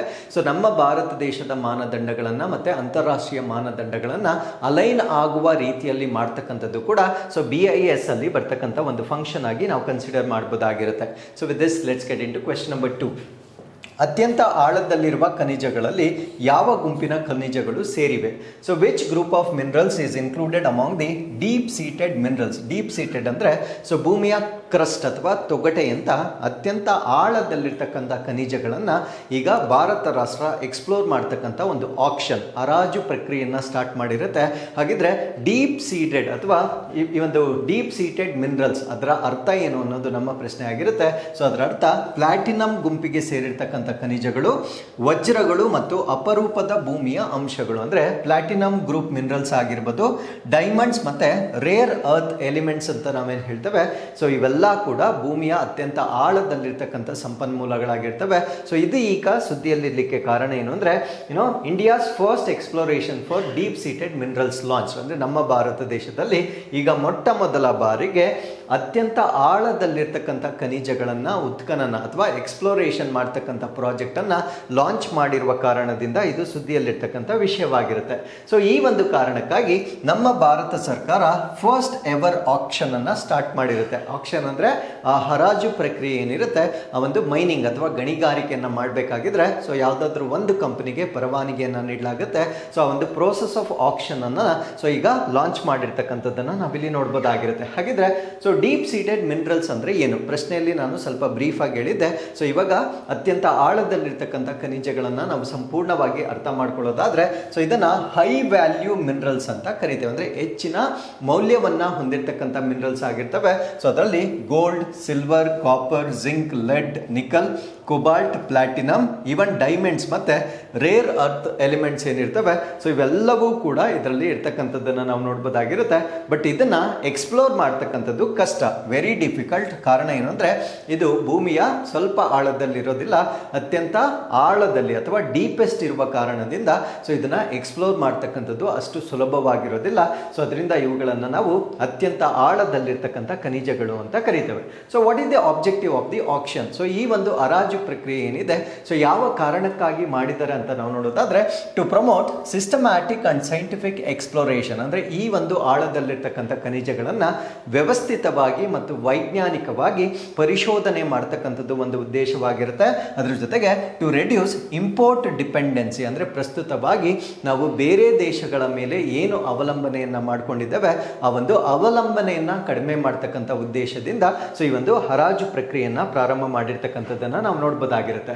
ಸೊ ಇಲ್ಲಿ ಟಾರ್ಗೆಟ್ ಮಾಡಿರ್ತಕ್ಕಂಥ ಬ್ಲಾಕ್ಗಳ ಸಂಖ್ಯೆ ಎಷ್ಟು ಅಂದರೆ total 13 exploration blocks var put up for action. ಅಂದರೆ ಒಟ್ಟಾಗಿ ಮೊದಲನೇ ಬ್ಯಾಚ್ ಆಫ್ ಆಕ್ಷನ್ ಏನಿದೆ, ಸೊ ಅದರಲ್ಲಿ 13 ಪ್ರದೇಶಗಳನ್ನು ಅಥವಾ 13 ಬ್ಲಾಕ್ಗಳನ್ನು ಹರಾಜು ಪ್ರಕ್ರಿಯೆಗೆ ಒಳಪಡಿಸಿರ್ತಕ್ಕಂಥದ್ದನ್ನು ನಾವು ನೋಡ್ಬೋದಾಗಿರುತ್ತೆ. ಸೊ ಇದರಲ್ಲಿ ಬರ್ತಕ್ಕಂಥ ಫೋಕಸ್ಡ್ ಮಿನರಲ್ಸ್ ಯಾವುದು ಅಂದರೆ, ಒಂದನ್ನು ನಾವು ರೇರ್ ಅರ್ತ್ ಎಲಿಮೆಂಟ್ಸ್ ಅಥವಾ ಅಪರೂಪದ ಭೂಮಿಯ ಧಾತುಗಳು ಅಂತ ಕರೀತೇವೆ. ಸೊ ಇವನ್ನ ಪ್ರಮುಖವಾಗಿ ನಾವು ಎಲೆಕ್ಟ್ರಾನಿಕ್ಸ್ ಮತ್ತು ಗ್ರೀನ್ ಎನರ್ಜಿಯಲ್ಲಿ ಬಳಕೆ ಮಾಡ್ತೀವಿ. ಅಂದರೆ ಎಲೆಕ್ಟ್ರಾನಿಕ್ ವಸ್ತುಗಳಲ್ಲಿ ಮತ್ತೆ ಹಸಿರು ಇಂಧನವನ್ನು ತಯಾರಿ ಮಾಡ್ತಕ್ಕಂಥ ಸಾಧನಗಳೇನಿರ್ತವೆ ಆ ಒಂದು ಸಾಧನಗಳಲ್ಲಿ ಈ ಅಪರೂಪದ ಭೂಮಿಯ ಧಾತುಗಳನ್ನು ಬಳಕೆ ಮಾಡ್ತೇವೆ. ಸೊ ಈ ಒಂದು 13 ಬ್ಲಾಕ್ಸ್ ಏನಿರ್ತವೆ, ಸೊ ಅದರಲ್ಲಿ ಒನ್ ಆಫ್ ದಿ ಕಾಂಪೊನೆಂಟ್ಸ್ ಆಗಿ ನಾವು ಈ ಒಂದು ರೇರ್ ಅರ್ತ್ ಮೆಟಲ್ಸ್ ಅನ್ನ ನಾವು ನೋಡ್ಬೋದಾಗಿರುತ್ತೆ. ಸೊ ಎರಡನೇದು ಜಿಂಕ್ ಮತ್ತೆ ಕಾಪರ್, ಸತು ಮತ್ತು ತಾಮ್ರವನ್ನ ಇಲ್ಲಿ ಎಕ್ಸ್ಪ್ಲೋರ್ ಮಾಡ್ತಾರೆ. ಸೊ ಸತು ಮತ್ತು ತಾಮ್ರವನ್ನ ನಾವು ಈ ಕನ್ಸ್ಟ್ರಕ್ಷನ್ ಮತ್ತೆ ಇಂಡಸ್ಟ್ರಿಯಲ್ ಅಪ್ಲಿಕೇಶನ್ಸ್ ಅಲ್ಲಿ ಬಳಕೆ ಮಾಡ್ತೇವೆ. ಅಂದ್ರೆ ನಿರ್ಮಾಣ ಮತ್ತು ಕೈಗಾರಿಕಾ ಅನ್ವಯಗಳಲ್ಲಿ ಈ ಒಂದು ಮೆಟಲ್ಸ್ಗಳನ್ನು ಬಳಕೆ ಮಾಡ್ತಕ್ಕಂಥದ್ದನ್ನು ನಾವು ನೋಡ್ಬೋದಾಗಿರುತ್ತೆ. ಸೊ ಅದಾದ್ಮೇಲೆ ಬರುತ್ತೆ ಪ್ಲಾಟಿನಮ್ ಗ್ರೂಪ್ ಎಲಿಮೆಂಟ್ಸ್ ಅಥವಾ ಪ್ಲಾಟಿನಮ್ ಗುಂಪಿನ ಧಾತುಗಳು ಅಂತ ಹೇಳ್ತೇವೆ. ಸೊ ಇದನ್ನ ಆಟೋಮೇಟಿವ್ ಮತ್ತೆ ಇಂಡಸ್ಟ್ರಿಯಲ್ ಕೆಟಾಲಿಸಿಸ್ ಅಲ್ಲಿ ಬಳಕೆ ಮಾಡ್ತಾರೆ. ವಾಹನ ಮತ್ತು ಕೈಗಾರಿಕೆಗಳಲ್ಲಿ ವೇಗವರ್ಧಕಗಳಾಗಿ ಯೂಸ್ ಮಾಡ್ತಕ್ಕಂಥದ್ದನ್ನು ನಾವು ನೋಡ್ಬೋದಾಗಿರುತ್ತೆ. ಸೊ ಅದಾದ್ಮೇಲೆ ಡೈಮಂಡ್. ಸೊ ಡೈಮಂಡ್ ನಿಮಗೆ ಗೊತ್ತೇ ಇರುತ್ತೆ, ಜ್ಯುವೆಲರಿ ಮೇಕಿಂಗ್ ಅಲ್ಲಿ ಅಥವಾ ಆಭರಣಗಳ ತಯಾರಿಕೆಯಲ್ಲಿ ಬಳಕೆ ಮಾಡ್ತಾರೆ. ಅದ್ರ ಜೊತೆಗೆ ಇಂಡಸ್ಟ್ರಿಯಲ್ ಕಟಿಂಗ್ ಟೂಲ್ಸ್ ಅಂದರೆ ಕೈಗಾರಿಕೆಗಳಲ್ಲಿ ಗಾಜನ್ನು ಕತ್ತರಿಸಲಿಕ್ಕೆ ಈ ಒಂದು ಡೈಮಂಡ್ ಅನ್ನು ಬಳಕೆ ಮಾಡ್ತಾರೆ. ಸೊ ಅಲ್ಲೂ ಕೂಡ ಇದು ಅಪ್ಲಿಕೇಶನ್ಸ್ ಅನ್ನು ಹೊಂದಿರತಕ್ಕಂಥದ್ದನ್ನು ನಾವು ನೋಡ್ಬೋದಾಗಿರುತ್ತೆ. ನಾವು ವಾಟ್ ಸಾರ್ಟ್ ಆಫ್ ಟೆಕ್ನಾಲಜಿ, ಯಾವ ರೀತಿಯ ತಂತ್ರಜ್ಞಾನವನ್ನು ಇಲ್ಲಿ ಪ್ರಮೋಟ್ ಮಾಡಲಾಗ್ತಾ ಇದೆ ಅಂದರೆ ಆರ್ಟಿಫಿಷಿಯಲ್ ಇಂಟೆಲಿಜೆನ್ಸ್ ಅಥವಾ ಕೃತಕ ಬುದ್ಧಿಮತ್ತೆಯನ್ನು ಹೊಂದಿರತಕ್ಕಂಥ ತಂತ್ರಜ್ಞಾನವನ್ನು ಬಳಕೆ ಮಾಡ್ತಾ ಇದ್ದಾರೆ. ಸೊ ಏನಕ್ಕೋಸ್ಕರ ಅಂದರೆ ಪ್ರಿಸೈಸ್ ಮತ್ತೆ ಸಸ್ಟೈನಬಲ್ ಎಕ್ಸ್ಪ್ಲೋರೇಷನ್, ಅಂದರೆ ನಿಖರವಾಗಿ ಮತ್ತೆ ಸುಸ್ಥಿರವಾಗಿ ಈ ಒಂದು ಉತ್ಖನನವನ್ನು ಮಾಡುವ ಉದ್ದೇಶದಿಂದ ಸೊ ಈ ಒಂದು ಆರ್ಟಿಫಿಷಿಯಲ್ ಇಂಟೆಲಿಜೆನ್ಸ್ ಏಕೀಕರಣವನ್ನ ಇಲ್ಲಿ ಮಾಡ್ತಾ ಇರ್ತಕ್ಕಂಥದ್ದನ್ನ ನಾವು ನೋಡ್ಬೋದಾಗಿರುತ್ತೆ. ಅದ್ರ ಜೊತೆಗೆ ಪ್ರೈವೇಟ್ ಸೆಕ್ಟರ್ ಪಾರ್ಟಿಸಿಪೇಷನ್ ಅಥವಾ ಖಾಸಗಿ ವಲಯದ ಭಾಗವಹಿಸುವಿಕೆ ಅಡಿಯಲ್ಲಿ ಸೊ ಈ ಒಂದು ಎಕ್ಸ್ಪ್ಲೋರೇಷನ್ ಮಾಡ್ತಾ ಇರ್ತಕ್ಕಂಥದ್ದನ್ನ ನಾವಿಲ್ಲಿ ಗಮನಿಸಬಹುದಾಗಿರುತ್ತೆ. ನಾವು what is the importance, so ಇದರ ಪ್ರಾಮುಖ್ಯತೆ ಏನಿದೆ ಅಂತ ನಾವು ನೋಡೋದಾದ್ರೆ, ಸೊ ಈ ಒಂದು ಮಿನರಲ್ಸ್ ನಾವೇನು ಡಿಸ್ಕಸ್ ಮಾಡ್ತಾ ಇದ್ದೇವೆ, they are found at depths of the land, ಅಂದರೆ ನಮ್ಮ ಭೂಮಿಯ ಅತ್ಯಂತ ಆಳದಲ್ಲಿರ್ತಕ್ಕಂಥ ಒಂದು ಪ್ರದೇಶದಲ್ಲಿ ಇವು ದೊರೆಯುತ್ತೆ. ಸೊ ಇದಕ್ಕೆ it requires specialised techniques for extraction. So ಅದನ್ನು ನಾವು ಎಕ್ಸ್ಟ್ರಾಕ್ಷನ್ ಮಾಡಬೇಕಾಗಿದ್ರೆ ವಿಶೇಷವಾಗಿರ್ತಕ್ಕಂಥ ತಂತ್ರಗಳನ್ನು ಅಲ್ಲಿ ಬಳಸಬೇಕಾಗಿರುತ್ತೆ. So they are essential for renewable energy technology such as wind turbine ಮತ್ತು ಬ್ಯಾಟ್ರೀಸ್, ಅಂದರೆ ಈ ಒಂದು ನವೀಕರಿಸಬಹುದಾದ ಇಂಧನಗಳು, ಅದರಲ್ಲಿ ಪವನ ಶಕ್ತಿ ಬರುತ್ತೆ. ಅದಾದಮೇಲೆ ಬ್ಯಾಟರಿಗಳಂತಹ ನವೀಕರಿಸಬಹುದಾದ ಇಂಧನಗಳ ತಂತ್ರಜ್ಞಾನಗಳಿಗೆ ಸೊ ಈ ಮಿನರಲ್ಸ್ ನಾವಿಷ್ಟೊತ್ತು ಡಿಸ್ಕಸ್ ಮಾಡಿರ್ತಕ್ಕಂಥ ಕೆಲವೊಂದು ಮಿನರಲ್ಸ್ ಏನಿರ್ತವೆ ಸೊ ಅವು ಬಹಳ ಕ್ರೂಷಿಯಲ್ ಆಗಿರುತ್ತೆ ಅಥವಾ ನಿರ್ಣಾಯಕವಾಗಿರುತ್ತೆ. ಅಂಡ್ ನಮ್ಮ ರಾಷ್ಟ್ರ ಬೈ 2070 ವೇಳೆಗೆ ನೆಟ್ ಝೀರೋ ಅಥವಾ ನಿವ್ವಳ ಶೂನ್ಯವನ್ನು ಅಚೀವ್ ಮಾಡ್ತಕ್ಕಂಥ ಒಂದು ಟಾರ್ಗೆಟ್ ಅನ್ನು ಇಟ್ಟುಕೊಂಡಿರುವ ಕಾರಣದಿಂದ ಸೊ ಈ ಒಂದು ಮಿನರಲ್ಸ್ ಅಂತಕ್ಕಂಥದ್ದು ತುಂಬ ಪಾಸಿಟಿವ್ ಆಗಿ ನಮಗೆ ಇಂಪ್ಯಾಕ್ಟ್ ಮಾಡ್ತಕ್ಕಂಥದ್ದನ್ನು ನಾವಿಲ್ಲಿ ಗಮನಿಸಬಹುದಾಗಿರುತ್ತೆ. ಸೊ ಅದಾದ್ಮೇಲೆ ಇದು ನಮ್ಮ ಭಾರತ ದೇಶದ ಎಕಾನಮಿ ಆಟೋಮ್ಯಾಟಿಕಲಿ ನಮ್ಮ ಇಂಪೋರ್ಟ್ ಡಿಪೆಂಡೆನ್ಸಿ, ಅಂದರೆ ಬೇರೆ ದೇಶಗಳಿಂದ ಆಮದು ಮಾಡಿಕೊಳ್ತಕ್ಕಂಥ ಒಂದು ಅವಲಂಬನೆ ಏನಾಗಿರುತ್ತೆ ಕಡಿಮೆ ಆಗುತ್ತೆ. ಸೊ ಅದರಿಂದ ನಮ್ಮ ಭಾರತ ದೇಶಕ್ಕೆ ಸೆಲ್ಫ್ ರಿಲಯನ್ಸ್ ಅಥವಾ ಸ್ವಾವಲಂಬನೆಯನ್ನು ಸಾಧಿಸಲಿಕ್ಕೆ ಇದು ಸಹಾಯ ಆಗ್ತಕ್ಕಂಥದ್ದನ್ನು ನಾವಿಲ್ಲಿ ಗಮನಿಸಬಹುದಾಗಿರುತ್ತೆ. So with this let's get in to question number 3. ಯಾವ ಸಂಸ್ಥೆಯು ತನ್ನ ಮೊದಲ ಪ್ರಯತ್ನದಲ್ಲೇ ಸ್ಪೇಡೆಕ್ಸ್ ಉಪಗ್ರಹಗಳನ್ನು ಯಶಸ್ವಿಯಾಗಿ ಅನ್ಡಾಕ್ ಮಾಡಿದೆ? So which organisation successfully undocked the SpaDeX satellite in its very first attempt? So ನಾನು ಮಾತಾಡ್ತಾ ಇರ್ತಕ್ಕಂಥದ್ದು ಸೊ ಸ್ಪೇಡೆಕ್ಸ್ ಸ್ಯಾಟಲೈಟ್ ಅಂತ ಕರೀತಾರೆ. ಸೊ ಈ ಸ್ಪೇಡೆಕ್ಸ್ ಸ್ಯಾಟಲೈಟ್ ಬಗ್ಗೆ ನಾನು ಹಿಂದೆ ಕೂಡ ಡಿಸ್ಕಸ್ ಮಾಡಿದ್ದೆ. ಬಟ್ ಲಾಸ್ಟ್ ಟೈಮ್ ನಾನು ಡಿಸ್ಕಸ್ ಮಾಡಿದಾಗ ಡಾಕಿಂಗ್ ಅಂತ ಹೇಳಿದ್ದೆ. ಡಾಕಿಂಗ್ ಅಂದರೆ so it's very simple. First ಏನು ಮಾಡ್ತಾರೆ ಅಂದರೆ ಒಂದು ಕೋರ್ ಮೆಟೀರಿಯಲ್ ಅನ್ನು ಅಥವಾ ಒಂದು ಕೋರ್ ಸೆಂಟರ್ ಅನ್ನು ಲಾಂಚ್ ಮಾಡ್ತಾರೆ ಬಾಹ್ಯಾಕಾಶಕ್ಕೆ. The main component of the mission ಅನ್ನು ಲಾಂಚ್ ಮಾಡ್ತಾರೆ. ಸೊ ಈ ಒಂದು ಮಿಷನ್ಗೆ ನೆಕ್ಸ್ಟ್ ಏನು ಅಂದರೆ ಅದರ ಅಲೈಡ್ ಪಾರ್ಟ್ಸ್ ಏನಿರುತ್ತೆ ಅಂದರೆ ಅದಕ್ಕೆ ಹೆಚ್ಚುವರಿ ಆಗಿರ್ತಕ್ಕಂಥ ಒಂದು ಪೇಲೋಡ್ಸ್ಗಳನ್ನು ಕಳಿಸ್ತಾರೆ. ಸೊ ಅದು ಹೋಗಿ ಇದಕ್ಕೆ ಅಟ್ಯಾಚ್ ಆಗುತ್ತೆ. ಅದನ್ನು ನಾವೇನಂತ ಕರಿತೀವಿ ಅಂದರೆ ಡಾಕಿಂಗ್ ಅಂತ ಕರಿತೇವೆ. ಸೊ ಈ ಒಂದು ಡಾಕಿಂಗ್ ಎಕ್ಸ್ಪೆರಿಮೆಂಟಲ್ಲಿ ಸೊ ಈ ಡಾಕಿಂಗ್ ಎಕ್ಸ್ಪೆರಿಮೆಂಟನ್ನು ನಾವು ಸ್ಪೇಡೆಕ್ಸ್ ಅಂತ ಕರಿತೇವೆ. ಸೊ ಅದಾದಮೇಲೆ ಇದು ವಾಪಸ್ ಕೂಡ ಬರುತ್ತೆ, ಅಂದರೆ ಇದರಿಂದ ಡಿಟ್ಯಾಚ್ ಆಗಿ ಮತ್ತೆ ವಾಪಸ್ ಕೂಡ ಬರುತ್ತೆ. ಅದನ್ನು ನಾವು ಏನೋ ಅನ್ಡಾಕಿಂಗ್ ಅಂತ ಕರಿತೇವೆ. ಸೊ ಅಂಟ್ಕೊಳ್ಳೋದನ್ನ ಡಾಕಿಂಗ್ ಅಂತ ಕರಿತೇವೆ. ಸೊ ಅದರಿಂದ ಮತ್ತೆ ಸಪ್ರೇಟ್ ಆಗೋದನ್ನು ನಾವು ಅನ್ಡಾಕಿಂಗ್ ಅಂತ ಕರಿತೇವೆ. So docking experiment already successful ಆಗಿತ್ತು. ಈಗ ಅನ್ಡಾಕಿಂಗ್ ಕೂಡ ಸಕ್ಸಸ್ಫುಲ್ ಆಗಿರುವ ಕಾರಣದಿಂದ ಸ್ಪೇಡೆಕ್ಸ್ ಬಗ್ಗೆ ನಾವು ಮತ್ತೆ ಡಿಸ್ಕಸ್ ಮಾಡ್ತಾ ಇದ್ದೇವೆ. ಹಾಗಿದ್ರೆ ಸ್ಪೇಡೆಕ್ಸ್ ಅಂತಕ್ಕಂಥದ್ದು ಯಾವ ಬಾಹ್ಯಾಕಾಶ ಸಂಸ್ಥೆಗೆ ಸಂಬಂಧಪಟ್ಟಿದ್ದು ಅಂದರೆ ಸೊ ಇದು ನಮ್ಮ ಭಾರತೀಯ ಬಾಹ್ಯಾಕಾಶ ಸಂಶೋಧನಾ ಸಂಸ್ಥೆ ಅಥವಾ ಇಸ್ರೋಗೆ ಸಂಬಂಧಪಟ್ಟಿರ್ತಕ್ಕಂಥ ಒಂದು ಕಾರ್ಯಾಚರಣೆಯನ್ನು ನಾವು ಸ್ಪೇಡೆಕ್ಸ್ ಅಂತ ಕರಿತೇವೆ. ಸೊ ಸ್ಪೇಡೆಕ್ಸ್ ಇವಾಗ ಡಾಕಿಂಗ್ ಮತ್ತೆ ಅನ್ಡಾಕಿಂಗ್ ಎರಡರಲ್ಲೂ ಕೂಡ ಸಕ್ಸಸ್ ಆಗಿರ್ತಕ್ಕಂಥದ್ದನ್ನು ನಾವು ನೋಡ್ಬೋದಾಗಿರುತ್ತೆ. ಸೊ ಈ ಒಂದು ಸ್ಪೇಡೆಕ್ಸ್ ನ ಫುಲ್ ಫಾರ್ಮ್ ಏನು ಅಂದರೆ ಸ್ಪೇಸ್ ಡಾಕಿಂಗ್ ಎಕ್ಸ್ಪೆರಿಮೆಂಟ್ ಅಂತ ಕರಿತೇವೆ. ಸೊ ಈ ಒಂದು ಎಕ್ಸ್ಪೆರಿಮೆಂಟ್ ಇವಾಗ ಯಶಸ್ವಿ ಆಗಿರ್ತಕ್ಕಂಥದ್ದನ್ನು ನಾವು ನೋಡ್ಬೋದಾಗಿರುತ್ತೆ. ಸೊ ಇದರಲ್ಲಿ ಎರಡು ವಸ್ತುಗಳನ್ನು ಕಳಿಸಿರ್ತಾರೆ. ಒಂದನ್ನ SDX-01 ಅಂತ ಕರಿತೇವೆ, ಇದನ್ನ ನಾವು ಚೇಸರ್ ಅಂತ ಕರಿತೇವೆ. ಇನ್ನೊಂದನ್ನ SDX-02 ಅಂತ ಕರಿತೇವೆ. ಸೊ ಇದನ್ನ ಟಾರ್ಗೆಟ್ ಅಂತ ಕರಿತೇವೆ. ಸೊ ಮೊದಲು ಒಂದನ್ನ ಲಾಂಚ್ ಮಾಡ್ತಾರೆ, SDX-02 ಅನ್ನ ಲಾಂಚ್ ಮಾಡ್ತಾರೆ. ಇದನ್ನ ನಾವು ಟಾರ್ಗೆಟ್ ಅಂತ ಕರಿತೇವೆ. ಸೊ ಈ ಒಂದು ಟಾರ್ಗೆಟ್ ಅನ್ನ ಫಸ್ಟ್ ಲಾಂಚ್ ಮಾಡಿರ್ತಾರೆ. ಅದಾದ್ಮೇಲೆ ಚೇಸರ್, ಸೊ ಇದನ್ನ ಚೇಸ್ ಮಾಡ್ತಕ್ಕಂಥ SDX-01 ಅನ್ನು ಲಾಂಚ್ ಮಾಡ್ತಾರೆ. ಸೊ ಇದು ಸಕ್ಸಸ್ಫುಲ್ ಆಗಿ ಹೋಗಿ ಇದಕ್ಕೆ ಅಟ್ಯಾಚ್ ಆಗಬೇಕು. ಅದನ್ನೇ ನಾವೇನಂತ ಕರಿತೀವಿ ಅಂದರೆ ಡಾಕಿಂಗ್ ಅಂತ ಕರಿತೇವೆ. ಸೊ ಇವಾಗ ಅದರ ಕೆಲಸ ಮುಗಿದ ನಂತರ ಸಪೋಸ್ ಇಮ್ಯಾಜಿನ್ ಅಲ್ಲಿಂದ ಏನಾದರೂ ಡೇಟಾವನ್ನು ವಾಪಸ್ ತೊಗೊಂಬರ್ಬೇಕಾಗಿದ್ರೆ ಸೊ ಇಲ್ಲಿಂದ ಅದು ಸಪ್ರೇಟ್ ಆಗಬೇಕು. ಅದನ್ನು ನಾವು ಅನ್ಡಾಕಿಂಗ್ ಅಂತ ಕರಿತೇವೆ. ಸೊ ಹಾಗಿದ್ರೆ ಈ ಒಂದು ಎಕ್ಸ್ಪೆರಿಮೆಂಟನ್ನು ನಾವು ಏನಕ್ಕೆ ಮಾಡ್ತಾ ಇದ್ದೇವೆ? The reason is so Bharat ರಾಷ್ಟ್ರ ಒಂದು ಸ್ಪೇಸ್ ಸ್ಟೇಷನ್ ಅನ್ನ ಅಂದರೆ ಬಾಹ್ಯಾಕಾಶ ನಿಲ್ದಾಣವನ್ನ ಸ್ಥಾಪನೆ ಮಾಡ್ತಕ್ಕಂಥ ಒಂದು ಗುರಿಯನ್ನ ಹೊಂದಿರುತ್ತೆ. ಸೊ ಈ ಒಂದು ಬಾಹ್ಯಾಕಾಶ ನಿಲ್ದಾಣವನ್ನ ನಾವು ಸ್ಥಾಪನೆ ಮಾಡಬೇಕಾಗಿದ್ರೆ ಎಂಟೈರ್ ಸ್ಟೇಷನ್ ಅನ್ನ ನಾವು ಒಂದೇ ಸತಿ ಲಾಂಚ್ ಮಾಡಲಿಕ್ಕೆ ಸಾಧ್ಯ ಆಗೋದಿಲ್ಲ. ಬಿಕಾಸ್ ಅದು ಹೆವಿ ಇನ್ ವೆಯ್ಟ್ ಆಗುತ್ತೆ, ಅಂದರೆ ಅಷ್ಟು ಭಾರವಾದ ವಸ್ತುವನ್ನ ನಾವು ಒಂದೇ ಸತಿ ಉಡಾವಣೆ ಮಾಡಲಿಕ್ಕೆ ಸಾಧ್ಯವಾಗೋದಿಲ್ಲ. ಸೊ ಅದರಿಂದ ಏನು ಮಾಡ್ತಾರೆ ಅಂದರೆ ಫಸ್ಟು ಆ ಕೋರ್ ಎಲಿಮೆಂಟ್ ಏನಿರುತ್ತೆ ಅದನ್ನ ಫಸ್ಟ್ ಲಾಂಚ್ ಮಾಡ್ತಾರೆ. ಸೊ ಅದಾದ್ಮೇಲೆ ಅದಕ್ಕೆ ಬೇಕಾಗಿರ್ತಕ್ಕಂಥ ಸಪೋರ್ಟ್ ಅನ್ನ ಈ ಡಾಕಿಂಗ್ ಸಿಸ್ಟಮ್ ನ ಮುಖಾಂತರ ಕಳಿಸ್ತಾ ಇರ್ತಾರೆ. ಸೊ ಈ ಒಂದು ಎಕ್ಸ್ಪೆರಿಮೆಂಟ್ ನಾವು ಇವತ್ತೇನು ಮಾಡಿದ್ದೇವೆ ಸೊ ಅದು ನಾವು ಫ್ಯೂಚರ್ ಅಲ್ಲಿ ಮಾಡ್ತಕ್ಕಂಥ ಈ ಒಂದು ಚಂದ್ರಯಾನ್ ಮಿಷನ್ ಆಗಿರ್ಬೋದು ಅಥವಾ ಈ ಒಂದು ಸ್ಪೇಸ್ ಸ್ಟೇಷನ್ ನ ನಿರ್ಮಾಣವಾಗಿರ್ಬೋದು. ಸೊ ಅದರೆಲ್ಲದರಲ್ಲೂ ಈ ಒಂದು ಕಾನ್ಸೆಪ್ಟ್ ಅನ್ನ ನಾವು ಯುಟಿಲೈಸ್ ಮಾಡ್ಕೊಳ್ಬೇಕಾಗಿರುತ್ತೆ. ಸೊ ಅದರಿಂದ ಇದನ್ನ ಎಕ್ಸ್ಪೆರಿಮೆಂಟ್ ಬೇಸಿಸ್ ಮೇಲೆ ಅಥವಾ ಒಂದು ಪೈಲಟ್ ಪ್ರಾಜೆಕ್ಟ್ ಆಗಿ ಈ ಒಂದು ಸ್ಪೇಡೆಕ್ಸ್ ಅನ್ನ ಇಸ್ರೋದವರು ಕಂಡಕ್ಟ್ ಮಾಡಿರ್ತಕ್ಕಂಥದ್ದನ್ನ ನಾವು ನೋಡ್ಬೋದಾಗಿರುತ್ತೆ.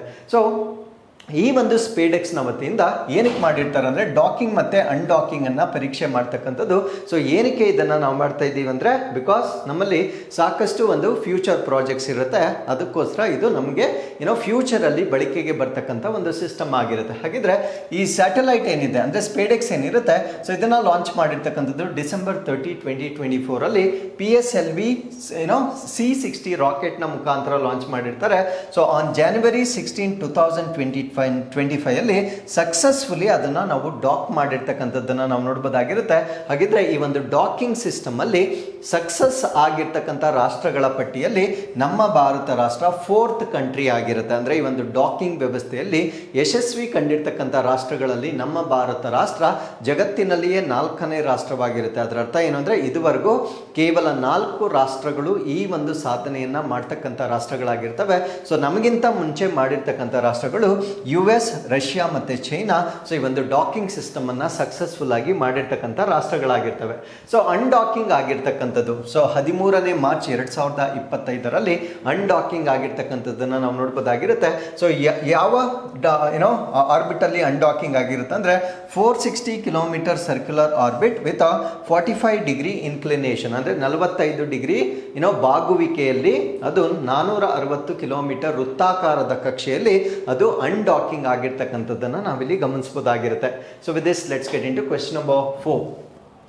ಮಹಿಳೆಯರ ಸ್ಥಿತಿಗತಿ ಕುರಿತ ವಿಶ್ವಸಂಸ್ಥೆಯ ಆಯೋಗ ಯಾವಾಗ ಸ್ಥಾಪನೆ ಆಯಿತು? When was United Nations Commission on Status of Women established? So ಇದನ್ನು ನಾವು UNCSW ಅಂತ ಕರಿತೇವೆ. ಸೊ ಇದು ಮಹಿಳೆಯರ ಒಂದು ಸ್ಥಿತಿಗತಿಗೆ ಸಂಬಂಧಪಟ್ಟಿರ್ತಕ್ಕಂಥ ಒಂದು ವಿಶ್ವಸಂಸ್ಥೆಯ ಕಮಿಷನ್ ಅಥವಾ ಆಯೋಗವಾಗಿರುತ್ತೆ. ಸೊ ಇದು ಸ್ಥಾಪನೆ ಆಗಿರ್ತಕ್ಕಂಥ ವರ್ಷ 1946, 1946. ಸೊ ಇದು ಯಾಕೆ ಸುದ್ದಿಯಲ್ಲಿದೆ ಅಂದರೆ ಈ ಒಂದು UNCSWಗೆ ಸಂಬಂಧಪಟ್ಟಂತೆ 69th ಸೆಷನ್ ಅಥವಾ 69ನೇ ಅಧಿವೇಶ ಈಗ ನಡೀತಾ ಇದೆ. ಸೊ ಈ ಒಂದು ಅಧಿವೇಶನದಲ್ಲಿ ನಮ್ಮ ಭಾರತ ರಾಷ್ಟ್ರ ರೆಪ್ರೆಸೆಂಟ್ ಮಾಡ್ತಾ ಇರ್ತಕ್ಕಂಥದ್ದನ್ನು ನಾವು ನೋಡ್ಬೋದಾಗಿರುತ್ತೆ. ಸೊ ಹಾಗಿದ್ರೆ ಈ ಒಂದು UNCSW ಬಗ್ಗೆ ಬೇಸಿಕ್ ಇನ್ಫಾರ್ಮೇಶನ್, ಇದರ ಆಬ್ಜೆಕ್ಟಿವ್ಸ್ ಎಲ್ಲವನ್ನ ನಾವಿಲ್ಲಿ ಕಂಪ್ಲೀಟ್ ಆಗಿ ಡಿಸ್ಕಸ್ ಮಾಡ್ತಾ ಬರೋಣ. ಸೊ ಅಪ್ಡೇಟ್ ಏನು ಅಂದರೆ India is participating in 69th session of United nation commission on the status of women, ಅಂದರೆ ಮಹಿಳೆಯರ ಸ್ಥಿತಿಗತಿಗೆ ಸಂಬಂಧಪಟ್ಟಂತೆ ವಿಶ್ವಸಂಸ್ಥೆಯ ಒಂದು ಮಹಿಳಾ ಆಯೋಗ ಏನಿದೆ, ಸೊ ಅದರಲ್ಲಿ ನಮ್ಮ ಭಾರತ ದೇಶ ಸಕ್ರಿಯವಾಗಿ ಪಾಲ್ಗೊಂಡಿರ್ತಕ್ಕಂಥದ್ದನ್ನು ನಾವು ನೋಡ್ಬೋದಾಗಿರುತ್ತೆ. ಸೊ ಇದರ ಹೆಡ್ ಕ್ವಾರ್ಟರ್ಸ್ ಎಲ್ಲಿರುತ್ತೆ ಅಂದರೆ ನ್ಯೂಯಾರ್ಕ್ ಅಲ್ಲಿರುತ್ತೆ. ಸೊ ನ್ಯೂಯಾರ್ಕ್ ಅಲ್ಲಿರ್ತಕ್ಕಂಥ ಹೆಡ್ ಕ್ವಾರ್ಟರ್ಸ್ ಅಥವಾ ಕೇಂದ್ರ ಕಚೇರಿಯಲ್ಲಿ ಈ ಒಂದು ಅಧಿವೇಶನ ನಡೀತಾ ಇರ್ತಕ್ಕಂಥದ್ದನ್ನು ನಾವು ನೋಡ್ಬೋದಾಗಿರುತ್ತೆ. ಸೊ UNCSW ಅಂತಕ್ಕಂಥದ್ದು ಒಂದು principal global intergovernmental body ಆಗಿರುತ್ತೆ, ಅಂದರೆ ಅಂತರ ಸರ್ಕಾರಿಯ ಒಂದು ಅಂಗವಾಗಿ ನಾವು ಇದನ್ನ ಕನ್ಸಿಡರ್ ಮಾಡಬಹುದಾಗಿರುತ್ತೆ. ಸೊ ಇದನ್ನ ರಚನೆ ಮಾಡಲಿಕ್ಕೆ ಕಾರಣ ಏನು ಅಂದರೆ ಟು ಪ್ರಮೋಟ್ ಜೆಂಡರ್ ಈಕ್ವಾಲಿಟಿ, ಅಂದರೆ ಲಿಂಗ ಸಮಾನತೆಯನ್ನ ಪ್ರಮೋಟ್ ಮಾಡ್ತಕ್ಕಂಥದ್ದು. ಅದರ ಜೊತೆಗೆ ಎಂಪವರ್ಮೆಂಟ್ ಆಫ್ ವಿಮೆನ್, ಅಂದರೆ ಮಹಿಳೆಯರ ಸಬಲೀಕರಣ ಮಾಡುವ ಉದ್ದೇಶದಿಂದ ಸೊ ಇದನ್ನ ಸ್ಥಾಪನೆ ಮಾಡಿರ್ತಕ್ಕಂಥದ್ದನ್ನು ನಾವು ನೋಡ್ಬೋದಾಗಿರುತ್ತೆ. ಸೊ ಯಾವಾಗ ಇದನ್ನ ಸ್ಥಾಪನೆ ಮಾಡಿರ್ತಾರೆ ಅಂದರೆ 1946, 1946ರಲ್ಲಿ United Nation Economic and Social Council ಅಂತ ಕರೀತೇವೆ, ಅಂದರೆ ವಿಶ್ವಸಂಸ್ಥೆಯ ಆರ್ಥಿಕ ಮತ್ತು ಸಾಮಾಜಿಕ ಮಂಡಳಿ ಅಂತ ಹೇಳ್ತೇವೆ. ಸೊ ಇವರ ವತಿಯಿಂದ ಸ್ಥಾಪನೆ ಮಾಡಿರ್ತಕ್ಕಂಥ ಒಂದು ಅಂಗವಾಗಿರುತ್ತೆ. ಸೊ ಇದು ಇಕೋಸಾಕ್ ಅಥವಾ ಇಲ್ಲಿ ನಾನೇನು ಎಕನಾಮಿಕ್ ಮತ್ತು ಸೋಷಿಯಲ್ ಕೌನ್ಸಿಲ್ ಅಂತ ನಾವೇನು ಕರೆದಿದ್ದೇವೆ. ಸೊ ಇದರ ಫಂಕ್ಷನಲ್ ಕಮಿಷನ್ ಅಥವಾ ಕ್ರಿಯಾತ್ಮಕ ಆಯೋಗವಾಗಿ ಕೆಲಸ ಮಾಡ್ತಕ್ಕಂಥದ್ದನ್ನು ನಾವಿಲ್ಲಿ ಗಮನಿಸಬಹುದಾಗಿರುತ್ತೆ. ಸೊ ಇದರ ಉದ್ದೇಶ ಅಥವಾ ಮ್ಯಾಂಡೇಟ್ ಯಾವ ಕಾರಣಕ್ಕಾಗಿ ಇದನ್ನು ಸ್ಥಾಪನೆ ಮಾಡಿರ್ತಾರೆ ಅಂದರೆ ವಿಮೆನ್ಸ್ ರೈಟ್ಸ್ ಅನ್ನ, ಅಂದರೆ ಮಹಿಳಾ ಹಕ್ಕುಗಳನ್ನು ಪ್ರಮೋಟ್ ಮಾಡ್ತಕ್ಕಂಥದ್ದು. ಸೊ ಅದ್ರ ಜೊತೆಗೆ and documents the realities of humans lives worldwide, ಅಂದರೆ ಪ್ರಪಂಚದಾದ್ಯಂತ ಮಹಿಳೆಯರ ಜೀವನದ ವಾಸ್ತವವನ್ನು ದಾಖಲೆ ಮಾಡ್ತಕ್ಕಂಥದ್ದು ಇದರ ಉದ್ದೇಶವಾಗಿರುತ್ತೆ. ಅದರ ಜೊತೆಗೆ shapes global standards and policies on gender equality and women's empowerment, ಅಂದರೆ ಲಿಂಗ ಸಮಾನತೆ ಆಗಿರ್ಬೋದು, ಮಹಿಳಾ ಸಬಲೀಕರಣ ಆಗಿರ್ಬೋದು, ಇದಕ್ಕೆ ಸಂಬಂಧಪಟ್ಟಂತೆ ಜಾಗತಿಕ ಮಾನದಂಡಗಳು ಮತ್ತು ನೀತಿಗಳನ್ನು ರೂಪಿಸ್ತಕ್ಕಂಥದ್ದು ಇದರ ಮ್ಯಾಂಡೇಟ್ ಆಗಿ ನಾವು ಕನ್ಸಿಡರ್ ಮಾಡಬಹುದಾಗಿರುತ್ತೆ. ಸೊ ಇದು Beijing declaration and platform for action ಅಂತ ಬರುತ್ತೆ. ಸೊ ಇದನ್ನು ನಾನು ಪ್ರೀವಿಯಸ್ ಆರ್ಟಿಕಲಲ್ಲಿ ಡಿಸ್ಕಸ್ ಮಾಡಿದ್ದೆ. ಬೀಜಿಂಗ್ ಘೋಷಣೆ ಮತ್ತು ಕ್ರಿಯಾ ವೇದಿಕೆ ಅಂದರೆ ಏನು ಅಂತ ನಾನು ಆಲ್ರೆಡಿ ಡಿಸ್ಕಸ್ ಮಾಡಿದ್ದೇನೆ. ಸೊ ಬೀಜಿಂಗ್ ಡಿಕ್ಲರೇಷನ್ ಬಗ್ಗೆ ನೀವು ಪ್ರೀವಿಯಸ್ ವಿಡಿಯೋನ ನೋಡ್ಬೋದಾಗಿರುತ್ತೆ. ಬಟ್ ಬೀಜಿಂಗ್ ಡಿಕ್ಲರೇಷನ್ಗೂ ಇದಕ್ಕೂ ಏನು ಸಂಬಂಧ ಅಂತ ನಾನಿಲ್ಲಿ ಎಕ್ಸ್ಪ್ಲೇನ್ ಮಾಡ್ತೇನೆ. ಸೊ ದ ಕಮಿಷನ್ ಏನಿದೆ ಅಂದರೆ ನಾವು ಇವತ್ತು ಡಿಸ್ಕಸ್ ಮಾಡ್ತಾ ಇರ್ತಕ್ಕಂಥ ಕಮಿಷನ್ ಏನಿದೆ, it place a leading role in monitoring and reviving implementation of this landmark global policy document. So ಈ ಒಂದು ಬೀಜಿಂಗ್ ಡಿಕ್ಲರೇಷನ್ ಏನಿರುತ್ತೆ, ಸೊ ಇದು ಅತ್ಯಂತ ಪ್ರಮುಖವಾಗಿರ್ತಕ್ಕಂಥ ಜಾಗತಿಕವಾಗಿರ್ತಕ್ಕಂಥ ಒಂದು ಪಾಲಿಸಿ ನೀತಿ ಆಗಿರುತ್ತೆ. ಇದು ಕೂಡ ವಿಮೆನ್ ಎಂಪವರ್ಮೆಂಟ್ಗೆ ಸಂಬಂಧಪಟ್ಟಂತೆ ನೀತಿ ಆಗಿರುತ್ತೆ. ಸೊ ಇದನ್ನ ಮಾನಿಟರ್ ಮಾಡ್ತಕ್ಕಂಥದ್ದು ಮತ್ತು ರಿವ್ಯೂ ಮಾಡ್ತಕ್ಕಂಥದ್ದು ಸೊ ಈ ಒಂದು ಕಮಿಷನ್ನ ಒಂದು ಉದ್ದೇಶವಾಗಿ ನಾವು ಗಮನಿಸಬಹುದಾಗಿರುತ್ತೆ. So it also contributes to 2030 agenda for sustainable development, ಅಂದರೆ 2030 ಸುಸ್ಥಿರ ಅಭಿವೃದ್ಧಿ ಗುರಿಗಳೇನಿರುತ್ತೆ ಸೊ ಅದನ್ನ ಮೀಟ್ ಮಾಡಲಿಕ್ಕೂ ಕೂಡ ಈ ಒಂದು ಆಯೋಗ ಶ್ರಮಿಸ್ತಾ ಇರ್ತಕ್ಕಂಥದ್ದನ್ನು ನಾವಿಲ್ಲಿ ಗಮನಿಸಬಹುದಾಗಿರುತ್ತೆ. ಸೊ ಪಾರ್ಟಿಸಿಪೇಷನ್, ಇದರ ಭಾಗವಹಿಸುವಿಕೆಯನ್ನು ನಾವು ನೋಡೋದಾದ್ರೆ ಮೆಂಬರ್ ಸ್ಟೇಟ್ಸ್, ಅಂದರೆ ಇದರಲ್ಲಿರ್ತಕ್ಕಂಥ ಎಲ್ಲ ಸದಸ್ಯ ರಾಷ್ಟ್ರಗಳು, ಅದರ ಜೊತೆಗೆ NGOsಗಳು ಮತ್ತು ಇದಕ್ಕೆ ಸಂಬಂಧಪಟ್ಟವರು ಸ್ಟೇಕ್ ಹೋಲ್ಡರ್ಸ್ ಎಲ್ಲ ಕೂಡ ಸೊ ಈ ಒಂದು ಅಧಿವೇಶನದಲ್ಲಿ ಪಾರ್ಟಿಸಿಪೇಟ್ ಮಾಡ್ತಾ ಇರ್ತಕ್ಕಂಥದ್ದನ್ನು ನಾವು ನೋಡ್ಬೋದಾಗಿರುತ್ತೆ. So with this let's get into question number 5.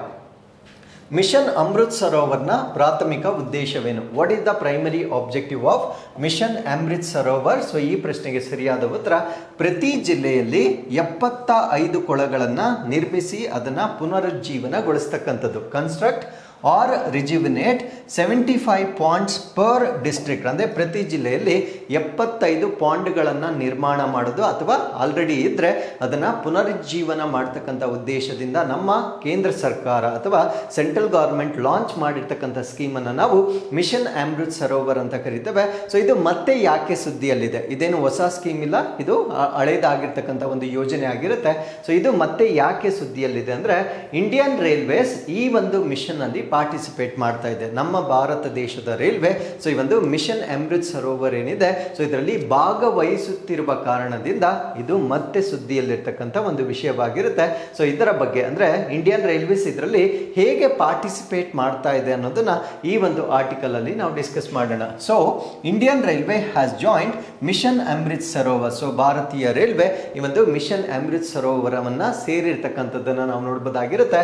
So ಇದನ್ನ ಏನಕ್ಕೆ ಮಾಡ್ತಾ ಇದ್ದಾರೆ ಅಂದ್ರೆ, ವಾಟರ್ ಕನ್ಸರ್ವೇಷನ್ ಇನಿಷಿಯೇಟಿವ್, ಅಂದ್ರೆ ನೀರನ್ನ ಸಂರಕ್ಷಣೆ ಮಾಡ್ತಕ್ಕಂಥ ಒಂದು ಉಪಕ್ರಮ ಇದಾಗಿರುತ್ತೆ. ಸೊ ಅದ್ರ ಜೊತೆಗೆ ವಾಟರ್ ಸ್ಕೇರ್ಸಿಟಿಯನ್ನ ಅಡ್ರೆಸ್ ಮಾಡ್ತಕ್ಕಂಥದ್ದು, ನೀರಿನ ಕೊರತೆ ಅಥವಾ ಅಭಾವವನ್ನ ನಿವಾರಿಸ್ತಕ್ಕಂಥದ್ದು. ಅದ್ರ ಜೊತೆಗೆ ಸಸ್ಟೈನಬಲ್ ಪ್ರಾಕ್ಟೀಸಸ್ ಅಥವಾ ಸುಸ್ಥಿರವಾಗಿರ್ತಕ್ಕಂಥ ಒಂದು ಪ್ರಾಕ್ಟೀಸಸ್ ಏನಿರುತ್ತೆ ಸೊ ಅದನ್ನ ಪ್ರಮೋಟ್ ಮಾಡ್ತಕ್ಕಂಥದ್ದು ಈ ಒಂದು ಯೋಜನೆಯ ಉದ್ದೇಶವಾಗಿರುತ್ತೆ. ಸೊ ಇದನ್ನ ಲಾಂಚ್ ಮಾಡಿರ್ತಕ್ಕಂಥ ವರ್ಷ 2022 ಏಪ್ರಿಲ್ ತಿಂಗಳಲ್ಲಿ ಲಾಂಚ್ ಮಾಡಿರ್ತಕ್ಕಂಥ ಒಂದು ಸ್ಕೀಮ್ ಆಗಿರುತ್ತೆ. So it was part of Azadi ka Amrit Mahotsav celebration. ಅಂದ್ರೆ ಆಜಾದಿ ಕಾ ಅಮೃತ್ ಮಹೋತ್ಸವ್ ಏನಿದೆ 75 ಇಯರ್ಸ್ ಆಫ್ ಇಂಡಿಪೆಂಡೆನ್ಸ್ ಏನಿದೆ ಸೊ ಅದರ ಸೆಲೆಬ್ರೇಷನ್ಸ್ ನ ಸಮಯದಲ್ಲಿ ಲಾಂಚ್ ಮಾಡಿರ್ತಕ್ಕಂಥ ಒಂದು ಯೋಜನೆ ಆಗಿರುತ್ತೆ. ಈ ಒಂದು ಯೋಜನೆ ಅಡಿಯಲ್ಲಿ either to construct or to rejuvenate 75 ponds per district, ಅಂದ್ರೆ ಪ್ರತಿ ಜಿಲ್ಲೆಗೆ 75 ಕೊಳಗಳನ್ನು ನಿರ್ಮಾಣ ಮಾಡಬೇಕಾಗಿರುತ್ತೆ ಅಥವಾ ಪುನರುಜ್ಜೀವನಗೊಳಿಸ್ತಕ್ಕಂಥದ್ದು. ಸೊ ಈ ಒಂದು ಯೋಜನೆಯ ಆಬ್ಜೆಕ್ಟಿವ್ ಅಥವಾ ಉದ್ದೇಶವಾಗಿ ನಾವು ಗಮನಿಸಬಹುದಾಗಿರುತ್ತೆ. ಹಾಗಿದ್ರೆ ರೈಲ್ವೆಗೂ ವಾಟರ್ ರಿಜ್ಯುವಿನೇಷನ್ಗೂ ಏನು ಸಂಬಂಧ? ರೈಲ್ವೆ ಸೊ ಈ ಒಂದು ಕಾರ್ಯಕ್ರಮದಲ್ಲಿ ಯಾವ ರೀತಿ ಪಾರ್ಟಿಸಿಪೇಟ್ ಮಾಡ್ತಾ ಇದೆ ಅಂತ ನಾವು ನೋಡೋದಾದ್ರೆ, so railways will desilt and excavate existing water bodies or construct new points near railway tracks. ಅಂದ್ರೆ ಎಲ್ಲೆಲ್ಲಿ ರೈಲ್ವೆ ಟ್ರ್ಯಾಕ್ಸ್ಗಳು ಇರ್ತವೆ ಅಲ್ಲಿ ಈ ರೈಲ್ವೆ ಇಲಾಖೆ ಏನ್ ಮಾಡುತ್ತೆ ಅಂದ್ರೆ, ಸೊ ಆಲ್ರೆಡಿ ಜಲಮೂಲಗಳು ಏನಾದರೂ ಅಲ್ಲಿದ್ರೆ ಅದನ್ನ ಹೂಳೆತ್ತುತ್ತೆ, ಅದನ್ನ ನಾವು ಡಿಸಿಲ್ಟಿಂಗ್ ಅಂತ ಕರಿತೇವೆ. ಅದರಿಂದ ನೀರಿನ ಅಥವಾ ಆ ಒಂದು ಪ್ರದೇಶದ ಆಳ ಹೆಚ್ಚಾದಾಗ ಮಳೆ ಬಂದಾಗ ಹೆಚ್ಚಿನ ನೀರನ್ನ ಅದು ಶೇಖರಣೆಗೊಳಿಸುತ್ತೆ. ಅಥವಾ ಅಲ್ಲೇನಾದ್ರೂ ಆಲ್ರೆಡಿ ಕೊಳಗಳು ಇಲ್ದಿದ್ರೆ ಸೊ ಅಲ್ಲಿ ರೈಲಿನ ಹಳಿಗಳ ಬಳಿ ಹೊಸ ಕೊಳಗಳನ್ನ ನಿರ್ಮಾಣ ಮಾಡ್ತಕ್ಕಂಥ ಜವಾಬ್ದಾರಿಯನ್ನ ರೈಲ್ವೆ ಇಲಾಖೆ ತೆಗೆದುಕೊಂಡಿರುತ್ತೆ. ಸೊ ಅದಾದ್ಮೇಲೆ ಇನ್ನೂ ಒಂದು ಕೂಡ ಇಂಪಾರ್ಟೆಂಟ್ ಪಾಯಿಂಟ್ ಇರುತ್ತೆ. ಅದೇನು ಅಂದ್ರೆ, ಅವರು ಎಸ್ಕವೇಟ್ ಮಾಡಿರ್ತಕ್ಕಂಥ ಮೆಟೀರಿಯಲ್ ಅಂದ್ರೆ ಹೂಳೆತ್ತಿರ್ತಕ್ಕಂಥ ಮಣ್ಣೇನಿರುತ್ತೆ ಸೊ ಅದನ್ನ ರೈಲ್ವೆ ಎಂಬಾರ್ಕ್ಮೆಂಟ್ಸ್ಗೆ ಯೂಸ್ ಮಾಡ್ತಾರೆ. ಅಂದ್ರೆ ರೈಲ್ವೆಯಲ್ಲಿ ಒಡ್ಡುಗಳೇನಿರುತ್ತೆ ಸೊ ಅದನ್ನ ಫಿಲ್ ಮಾಡಲಿಕ್ಕೆ ಈ ಒಂದು ಮಣ್ಣನ್ನ ಬಳಕೆ ಮಾಡ್ತಾ ಇದ್ದಾರೆ. ಸೊ ಅದರಿಂದ ಅವ್ರಿಗೆ ಅಡ್ವಾಂಟೇಜ್ ಕೂಡ ಆಗುತ್ತೆ. ಸೊ ಇದನ್ನ ನಾವೇನಂತ ಕರಿತೀವಿ ಅಂದ್ರೆ ಸಸ್ಟೈನಬಲ್ ಡೆವಲಪ್ಮೆಂಟ್ ಅಥವಾ ಸುಸ್ಥಿರ ಅಭಿವೃದ್ಧಿ ಅಂತ ಹೇಳ್ತೇವೆ. ಸೊ ಆ ಒಂದು ಮಣ್ಣನ್ನ ಇವರು ಪ್ರೊಡಕ್ಟಿವ್ ಆಗಿ ಯೂಸ್ ಮಾಡ್ಕೊಳ್ತಕ್ಕಂಥದ್ದನ್ನ ಕೂಡ ನಾವು ಈ ಒಂದು ಯೋಜನೆಯ ಅಡಿಯಲ್ಲಿ ನೋಡ್ಬೋದಾಗಿರುತ್ತೆ. ಸೊ ಅದಾದ್ಮೇಲೆ ಈ ಒಂದು ಪ್ರಾಜೆಕ್ಟ್ ಅನ್ನ ಇಂಪ್ಲಿಮೆಂಟ್ ಮಾಡಲಿಕ್ಕೆ there is a collaboration with state governments, ರಾಜ್ಯ ಸರ್ಕಾರಗಳೊಂದಿಗೆ ಸಹಯೋಗ. ಕಾರಣ ಏನಂದ್ರೆ, ಸೊ ಇದು ಪ್ರತಿಯೊಂದು ಜಿಲ್ಲೆಗೆ ಸಂಬಂಧಪಟ್ಟಿರ್ತಕ್ಕಂಥ ವಿಷಯವಾಗಿರೋದ್ರಿಂದ so it can not be done without the participation ಅಥವಾ without collaboration with the state government ಆಗಿರುತ್ತೆ.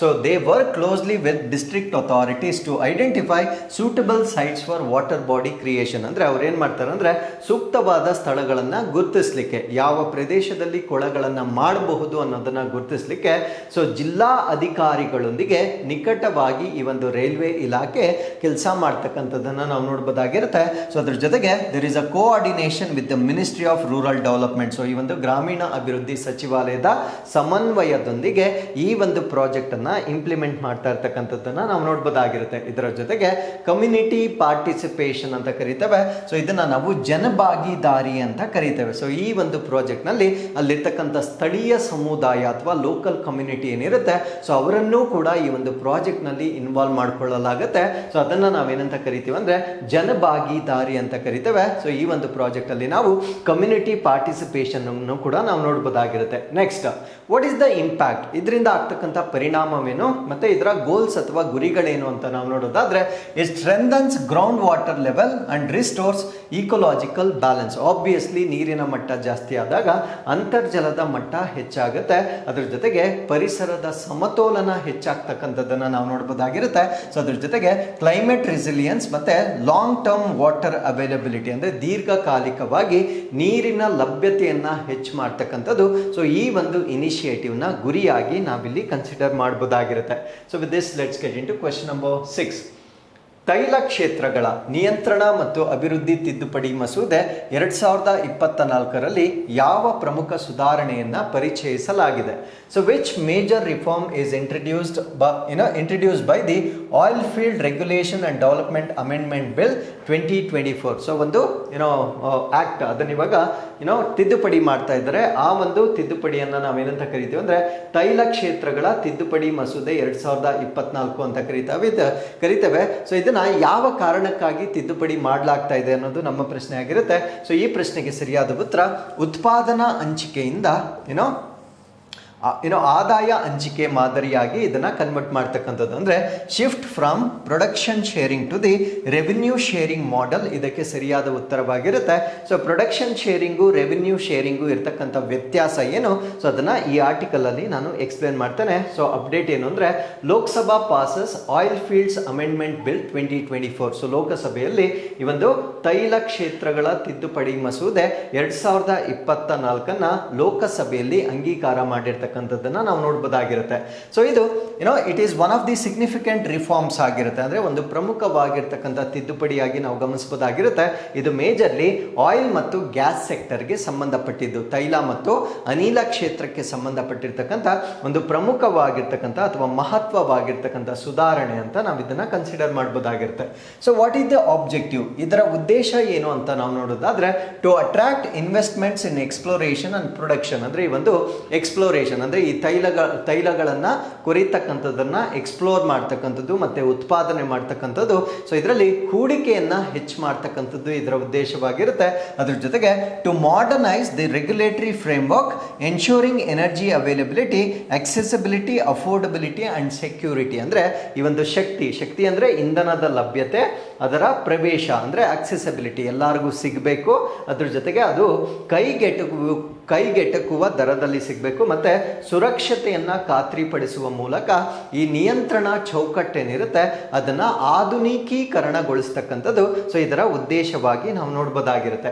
ಸೊ ಇದರಲ್ಲಿ ಮಾಡಿರ್ತಕ್ಕಂಥ ಮೇಜರ್ ರಿಫಾರ್ಮ್ಸ್, ಪ್ರಮುಖವಾಗಿರ್ತಕ್ಕಂಥ ಬದಲಾವಣೆಗಳೇನು ಅಂತ ನಾವು ನೋಡೋದಾದ್ರೆ, ಪ್ರೊಡಕ್ಷನ್ ಶೇರಿಂಗ್ ಇಂದ ಇವಾಗ ರೆವಿನ್ಯೂ ಶೇರಿಂಗ್ ಮಾಡೆಲ್ಗೆ ಇದನ್ನ ಕನ್ವರ್ಟ್ ಮಾಡ್ತಾ ಇದ್ದಾರೆ. ಏನ್ ಅದರರ್ಥ? ಫಾರ್ ಎಕ್ಸಾಂಪಲ್ ಇವಾಗ ಸೊ ಯಾವುದೋ ಒಂದು ಕಾಂಟ್ರಾಕ್ಟ್ ಅನ್ನ ಖಾಸಗಿ ಕಂಪನಿಗೆ ಕೊಟ್ಟಿದ್ರೆ ಸೊ ಅವರು ತಮ್ಮ ಇನ್ವೆಸ್ಟ್ಮೆಂಟ್ ಅನ್ನ ಪಡೆಯೋವರೆಗೂ ಸರ್ಕಾರಕ್ಕೆ ಯಾವುದೇ ಶೇರ್ ಅನ್ನ ಕೊಡೋದಿಲ್ಲ. Till they get their investment, ಅವ್ರು ಏನು ಇನ್ವೆಸ್ಟ್ ಮಾಡಿರ್ತಾರೆ ಸೊ ಅದನ್ನ ರೀಗೇನ್ ಮಾಡೋವರೆಗೂ, ಅಂದ್ರೆ ಕಂಪ್ಲೀಟ್ ಆಗಿ ಅವರು ಅರ್ನ್ ಮಾಡೋವರೆಗೂ they won't share any revenue with the government. ಸರ್ಕಾರದೊಂದಿಗೆ ಯಾವುದೇ ಆದಾಯವನ್ನ ಶೇರ್ ಮಾಡ್ಕೊಳ್ಳೋದಿಲ್ಲ. ಅದನ್ನ ನಾವು ಪ್ರೊಡಕ್ಷನ್ ಶೇರಿಂಗ್ ಅಂತ ಕರಿತೇವೆ, ಉತ್ಪಾದನಾ ಹಂಚಿಕೆ ಅಂತ ಕರಿತೇವೆ. ಇನ್ಮೇಲೆ ಪ್ರೊಡಕ್ಷನ್ ಶೇರಿಂಗ್ ಮಾಡ್ಯೂಲ್ ಇರೋದಿಲ್ಲ. ಸೊ ಇನ್ಮೇಲೆ ಅದನ್ನ ರೆವಿನ್ಯೂ ಶೇರಿಂಗ್ ಮಾಡ್ಯೂಲ್ಗೆ ಕನ್ವರ್ಟ್ ಮಾಡ್ತಾರೆ. ಅದರ ಅರ್ಥ ಏನು ಅಂದ್ರೆ, ಸೊ ಡೇ 1 ಅಲ್ಲೇನ್ ರೆವಿನ್ಯೂ ಬರುತ್ತೆ, ಆದಾಯ ಬರುತ್ತೆ, ಸೊ ಅದು ಸರ್ಕಾರದೊಂದಿಗೆ ಶೇರ್ ಮಾಡಬೇಕಾಗಿರುತ್ತೆ. ಸೊ ಈ ರೀತಿಯ ಕಾನ್ಸೆಪ್ಟ್ ಅನ್ನ ನಾವೇನಂತ ಕರಿತೀವಿ ಅಂದ್ರೆ ಆದಾಯ ಹಂಚಿಕೆ ಅಂತ ಕರಿತೇವೆ. ಸೊ ಈ ಒಂದು ತಿದ್ದುಪಡಿಯ ಮುಖಾಂತರ ಪ್ರೊಡಕ್ಷನ್ ಶೇರಿಂಗ್ ಕಾನ್ಸೆಪ್ಟ್ ನಿಂದ ರೆವಿನ್ಯೂ ಶೇರಿಂಗ್ ಕಾನ್ಸೆಪ್ಟ್ಗೆ ಕನ್ವರ್ಟ್ ಮಾಡಿರ್ತಕ್ಕಂಥದ್ದನ್ನ ನಾವಿಲ್ಲಿ ಗಮನಿಸಬಹುದಾಗಿರುತ್ತೆ. ಸೊ ಅದ್ರ ಜೊತೆಗೆ ಈ ಲೈಸೆನ್ಸಿಂಗ್ ಪ್ರೋಸೆಸ್ ಏನಿರುತ್ತೆ ಅಂದ್ರೆ ಪರವಾನಗಿಯನ್ನ ಪಡಿತಕ್ಕಂಥ ಒಂದು ಪದ್ಧತಿ ಏನಿರುತ್ತೆ ಅದನ್ನು ಸಿಂಪ್ಲಿಫೈ ಅಥವಾ ಸರಳೀಕರಣಗೊಳಿಸಿರ್ತಾರೆ. ಸೊ ಅದನ್ನ ನಾವೇನಂತ ಕರಿತೀವಿ ಅಂದ್ರೆ, ಈ ಪೆಟ್ರೋಲಿಯಂ ಲೆಸಿಸ್ ಯಾರಿರ್ತಾರೆ ಅಂದ್ರೆ ಪೆಟ್ರೋಲಿಯಂ ಅನ್ನ ಗುತ್ತಿಗೆಯನ್ನ ತೆಗೆದುಕೊಳ್ತಕ್ಕಂಥ ಗುತ್ತಿಗೆದಾರರು ಏನಿರ್ತಾರೆ, ಸೊ ಈ ಹೈಡ್ರೋಕಾರ್ಬನ್ಸ್ ಅಂತ ಕರಿತೀವಿ. ಅಂದ್ರೆ ಎಲ್ಲಾ ಪೆಟ್ರೋಲಿಯಂ ಪ್ರಾಡಕ್ಟ್ಸ್ಗಳು ಹೈಡ್ರೋಕಾರ್ಬನ್ ಕ್ಯಾಟಗರಿಯಲ್ಲಿ ಬರುತ್ತೆ. ಯಾಕಂದ್ರೆ ಅದರಲ್ಲಿ ಹೈಡ್ರೋಜನ್ ಮತ್ತು ಕಾರ್ಬನ್ ಇರುತ್ತೆ. ಸೊ ಅದಕ್ಕೆ ಎಲ್ಲಾ ಪೆಟ್ರೋಲಿಯಂ ಪ್ರಾಡಕ್ಟ್ಸ್ ಅನ್ನ ನಾವು ಸಾಮಾನ್ಯವಾಗಿ ಹೈಡ್ರೋಕಾರ್ಬನ್ಸ್ ಅಂತ ಕರಿತೇವೆ. ಸೊ ಮುಂಚೆ ಏನಾಗ್ತಾ ಇತ್ತು ಅಂದ್ರೆ ಪ್ರತಿಯೊಂದು ಟೈಪ್ ಆಫ್ ಹೈಡ್ರೋಕಾರ್ಬನ್ಗೆ ಸಪ್ರೇಟ್ ಲೈಸೆನ್ಸ್ ತಗೋಬೇಕಾಗಿತ್ತು. ಅಂದರೆ ಪೆಟ್ರೋಲ್ಗೆ ಒಂದು, ಡೀಸೆಲ್ಗೆ ಒಂದು, ಈ ಥರ there was separate licensing system ಇತ್ತು. ಬಟ್ ಇವಾಗ ಅದನ್ನೆಲ್ಲ ಯೂನಿಫೈ ಮಾಡಿರ್ತಾರೆ. ಅಂದರೆ multiple licences for different hydrocarbons, ಬೇರೆ ಬೇರೆ ಹೈಡ್ರೋಕಾರ್ಬನ್ಸ್ಗೆ ಇರ್ತಕ್ಕಂಥ ವಿವಿಧ ಲೈಸೆನ್ಸ್ಗಳನ್ನು ಏನಿರುತ್ತೆ ಸೊ ಅದನ್ನೆಲ್ಲ ಯೂನಿಫೈ ಮಾಡಿ ಒಂದೇ ಲೈಸೆನ್ಸನ್ನು ಪಡೆದುಕೊಂಡ್ರೆ ಸಾಕಾಗಿರುತ್ತೆ. ಸೊ ಅದರಿಂದ ಈ ಒಂದು ಪರವಾನಗಿ ವ್ಯವಸ್ಥೆಯನ್ನು ಕೂಡ ಈ ಒಂದು ತಿದ್ದುಪಡಿಯ ಮುಖಾಂತರ ಸರಳೀಕರಣಗೊಳಿಸಿರ್ತಕ್ಕಂಥದ್ದನ್ನು ನಾವು ನೋಡ್ಬೋದಾಗಿರುತ್ತೆ. ಸೊ ಅದ್ರ ಜೊತೆಗೆ ಡಿಕ್ರಿಮಿನಲೈಸೇಷನ್ ಅಂದರೆ ಅಪರಾಧ ಮುಕ್ತೀಕರಣ, ಇದರಲ್ಲೂ ಕೂಡ ಬದಲಾವಣೆ ಮಾಡ್ಕೊಂಡಿರ್ತಾರೆ. ಸಪೋಸ್ ಏನಾದರೂ ವೈಲೇಷನ್ಸ್ ಅನ್ನ ಮಾಡಿದಾಗ, ಅಂದರೆ ಕಾನೂನು ವಿರುದ್ಧವಾಗಿ ಸೊ ಈ ಒಂದು ಏನು ತೈಲವನ್ನ ಎಕ್ಸ್ಪ್ಲೋರೇಷನ್ ಮಾಡಿದ್ದೆ ಆದಲ್ಲಿ ಮುಂಚೆ ಇಂಪ್ರಿಸನ್ಮೆಂಟ್ ಇತ್ತು, ಅಂದರೆ ಅವರು ಜೈಲು ವಾಸ ಮಾಡಬೇಕಾಗಿತ್ತು ಅಥವಾ ಜೈಲು ಶಿಕ್ಷೆಗೆ ಒಳಗಾಗಬೇಕಾಗಿತ್ತು. ಇನ್ಮೇಲೆ ಇಂಪ್ರಿಸನ್ಮೆಂಟ್ ಇರೋದಿಲ್ಲ, ಕೇವಲ ಪೆನಾಲ್ಟಿಯನ್ನ ಮಾತ್ರ ಜಾಸ್ತಿ ಮಾಡಿರ್ತಾರೆ, ಅಂದರೆ ದಂಡವನ್ನ ಮಾತ್ರ ಕಟ್ಟಬೇಕಾಗಿರುತ್ತೆ.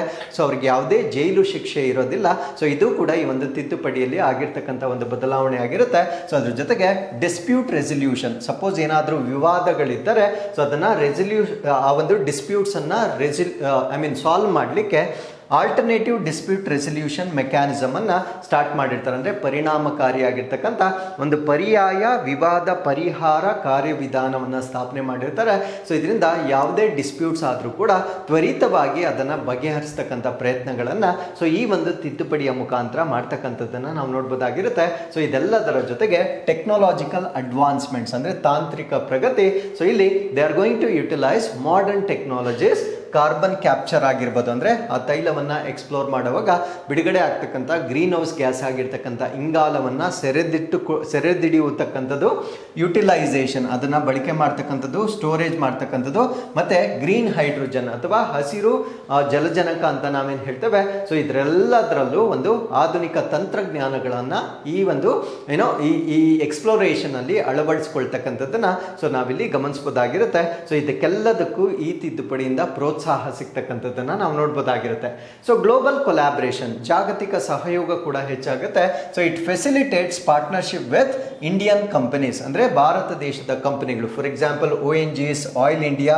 ಸೊ ಇವೆಲ್ಲ ಕೂಡ ಇಂಟರ್ನ್ಯಾಷನಲ್ ಕಂಪನೀಸ್ ಲೈಕ್ ಶೆಲ್ ಆಗಿರ್ಬೋದು, BP ಆಗಿರ್ಬೋದು, ಮತ್ತು ಎಕ್ಸಾನ್ ಮೊಬಿಲ್ ಆಗಿರ್ಬೋದು. ಸೊ ಇವರ ಜೊತೆ ಇಂಟರ್ನ್ಯಾಷನಲ್ ಕೊಲಾಬ್ರೇಷನ್ಸ್ ಅಥವಾ ಅಂತಾರಾಷ್ಟ್ರೀಯ ಮಟ್ಟದ ಸಹಯೋಗವನ್ನು ಮಾಡಲಿಕ್ಕೂ ಕೂಡ ಸೊ ಇಲ್ಲಿ ಹೆಚ್ಚಿನ ಒಂದು ಪ್ರೋಸೆಸ್ ಅಥವಾ ಆ ಪ್ರೋಸೆಸ್ ಅನ್ನ ಸುಗಮಗೊಳಿಸಿರ್ತಕ್ಕಂಥದ್ದನ್ನು ನಾವಿಲ್ಲಿ ಗಮನಿಸಬಹುದಾಗಿರುತ್ತೆ. So impact on exploration, so ಇದರಿಂದ ಆಗ್ತಕ್ಕಂಥ ಒಂದು ಇಂಪ್ಯಾಕ್ಟ್ ಅಥವಾ ಪರಿಣಾಮ ಏನು ಅಂತ ನಾವು ನೋಡೋದಾದ್ರೆ so it is open up previously restricted no go areas. ಅಂದರೆ ಮುಂಚೆ ಏನಿತ್ತು ಅಂದರೆ ನೋ ಗೋ ಏರಿಯಾಸ್ ಅಂತ ಮಾಡಿದ್ರು. ನೋ ಗೋ ಅಂದರೆ ನಿಷೇಧಿತ ಪ್ರದೇಶಗಳು ಅಂತ ಮಾಡಿದ್ರು. ಆ ನಿಷೇಧಿತ ಪ್ರದೇಶಗಳಲ್ಲಿ ಆಯಿಲ್ ಅನ್ನ ಎಕ್ಸ್ಪ್ಲೋರ್ ಮಾಡ್ತಕ್ಕಂಥ ಅವಕಾಶವನ್ನ ಕೊಟ್ಟಿರಲಿಲ್ಲ. ಬಟ್ ಈ ಒಂದು ತಿದ್ದುಪಡಿಯ ಪ್ರಕಾರ ಆ ನೋ ಗೋ ಏರಿಯಾಸ್ ಏನಿರುತ್ತೆ ಸೊ ಅಲ್ಲೂ ಕೂಡ ಎಕ್ಸ್ಪ್ಲೋರೇಷನ್ ಮಾಡ್ತಕ್ಕಂಥ ಅವಕಾಶವನ್ನ ಕೊಟ್ಟಿರ್ತಕ್ಕಂಥದ್ದನ್ನ ನಾವಿಲ್ಲಿ ಗಮನಿಸಬಹುದಾಗಿರುತ್ತೆ. So alignment with national goals, so ಈ ಒಂದು ಡಿಸಿಷನ್ ಏನಿದೆ ಇದು ರಾಷ್ಟ್ರೀಯ ಗುರಿಗಳೊಂದಿಗೆ ಹೊಂದಾಣಿಕೆ ಆಗ್ತಕ್ಕಂಥದ್ದನ್ನ ನಾವು ನೋಡ್ಬೋದಾಗಿರುತ್ತೆ. ಹಾಗಿದ್ರೆ ವಾಟ್ ಈಸ್ ದಿ ನ್ಯಾಷನಲ್ ಗೋಲ್ ಅಂತ ನಾವು ನೋಡೋದಾದ್ರೆ ಸೊ 2047ಗೆ ಅಂದರೆ 2047 ವೇಳೆಗೆ ವಿಕಸಿತ್ ಭಾರತ್ ಅಂದರೆ ಭಾರತ ದೇಶವನ್ನ ಮುಂದುವರೆದ ದೇಶವನ್ನಾಗಿ ಪರಿವರ್ತನೆ ಮಾಡ್ತಕ್ಕಂಥ ಒಂದು ಗುರಿ ಏನಿದೆ ಆ ಗುರಿಯನ್ನ ಮುಟ್ಲಿಕ್ಕೂ ಕೂಡ ಈ ತಿದ್ದುಪಡಿ ಸಪೋರ್ಟ್ ಮಾಡುತ್ತೆ. ಯಾವ ರೀತಿ ಸಪೋರ್ಟ್ ಮಾಡುತ್ತೆ ಅಂದರೆ ಸೊ ನಮ್ಮ ಡಿಪೆಂಡೆನ್ಸಿ ಅಂದರೆ ಬೇರೆ ರಾಷ್ಟ್ರಗಳ ಮೇಲೆ ಇರ್ತಕ್ಕಂಥ ಅವಲಂಬನೆಯನ್ನ ಕಡಿಮೆ ಮಾಡುತ್ತೆ. ಸೊ ಡೊಮೆಸ್ಟಿಕ್ ಆಯಿಲ್ ಮತ್ತೆ ಗ್ಯಾಸ್ ಪ್ರೊಡಕ್ಷನ್ ಜಾಸ್ತಿ ಆಗೋದ್ರಿಂದ ಸೊ ನಮ್ಮ ಫಾರೆಕ್ಸ್ ಅಥವಾ ಫಾರಿನ್ ರಿಸರ್ವ್ಸ್ ಅನ್ನ ನಾವು ಹೆಚ್ಚಾಗಿ ಸ್ಟೋರ್ ಮಾಡ್ತಕ್ಕಂಥ ಒಂದು ಅವಕಾಶ ಸಿಗುತ್ತೆ. ಅದರಿಂದ 2047 ವೇಳೆಗೆ ಭಾರತ ರಾಷ್ಟ್ರ ಅಭಿವೃದ್ಧಿ ಹೊಂದಿರತಕ್ಕಂಥ ರಾಷ್ಟ್ರವಾಗಿ ಪರಿವರ್ತನೆ ಆಗಬಹುದಾಗಿರುತ್ತೆ. So with this let's get into question number 7. ವಿಶ್ವದ ಮೊದಲ ಸಂಪೂರ್ಣವಾಗಿ ಕೃತಕ ಬುದ್ಧಿಮತ್ತೆ ರಚಿತ ಸಂಶೋಧನಾ ಪ್ರಬಂಧವನ್ನು ತಯಾರಿಸುವ ಮೂಲಕ ಯಾವ ಜಪಾನಿನ ಸ್ಟಾರ್ಟಪ್ ಒಂದು ಮೈಲಿಗಲ್ಲು ಸಾಧಿಸಿತು, ಅದು ಪಿಯರ್ ವಿಮರ್ಶೆಯಲ್ಲೂ ಕೂಡ ಅದು ಉತ್ತೀರ್ಣವಾಗಿರುತ್ತೆ. ಅಂದರೆ ಈ ರಿಸರ್ಚ್ ಪೇಪರ್ಸ್ ಅಂತ ಕರಿತೇವೆ. ಸೊ ಈ ಒಂದು ರಿಸರ್ಚ್ ಪೇಪರ್ಸನ್ನು ಸಾಮಾನ್ಯವಾಗಿ ಯಾವುದಾದ್ರೂ ಒಂದು ನ್ಯೂ ಎಕ್ಸ್ಪೆರಿಮೆಂಟೇಷನ್ ಅಥವಾ PhD ವರ್ಕ್ ಮಾಡಿದಾಗ ಸೊ ಆ ರೀತಿಯ ಪೇಪರ್ಸನ್ನು ಪಬ್ಲಿಷ್ ಮಾಡಲಾಗುತ್ತೆ. ಬಟ್ ಪ್ರಪಂಚದಲ್ಲಿಯೇ ಮೊಟ್ಟ ಮೊದಲ ಬಾರಿಗೆ ಈ ರೀತಿಯ ರಿಸರ್ಚ್ ಪೇಪರನ್ನು ಆರ್ಟಿಫಿಷಿಯಲ್ ಇಂಟೆಲಿಜೆನ್ಸನ್ನು ಬಳಕೆ ಮಾಡಿಕೊಂಡು ಪಬ್ಲಿಷ್ ಮಾಡಲಾಗಿರುತ್ತೆ. ಆ್ಯಂಡ್ ಅದು ಪಿಯರ್ ರಿವ್ಯೂ ಏನಿರುತ್ತೆ ಅಂದರೆ ಅದನ್ನು ರಿವ್ಯೂ ಮಾಡ್ತಕ್ಕಂಥ ಒಂದು ತಂಡ ಏನಿರುತ್ತೆ, ಸೊ ಅದು ಆ ತಂಡದಲ್ಲಿ ಹ್ಯೂಮನ್ ಮೇಡ್ ಪೇಪರ್ಗಿಂತ ಹೆಚ್ಚಿನ ಅಂಕಗಳನ್ನು ಗಳಿಸಿರುತ್ತೆ. ಹಾಗಿದ್ರೆ ಯಾವ ಜಾಪನೀಸ್ ಸ್ಟಾರ್ಟಪ್ ಈ ಒಂದು ಪೇಪರನ್ನು ಪ್ರೊಡ್ಯೂಸ್ ಮಾಡಿರುತ್ತೆ ಅನ್ನೋದು ನಮ್ಮ ಪ್ರಶ್ನೆ ಆಗಿತ್ತು.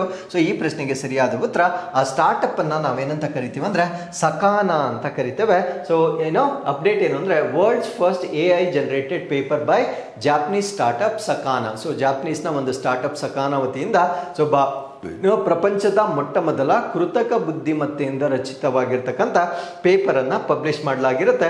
ಸೊ ಆ ಒಂದು ಕಂಪನಿಯನ್ನು ನಾವೇನಂತ ಕರಿತೀವಿ ಅಂದರೆ ಸಕಾನಾ ಅಂತ ಕರಿತೇವೆ.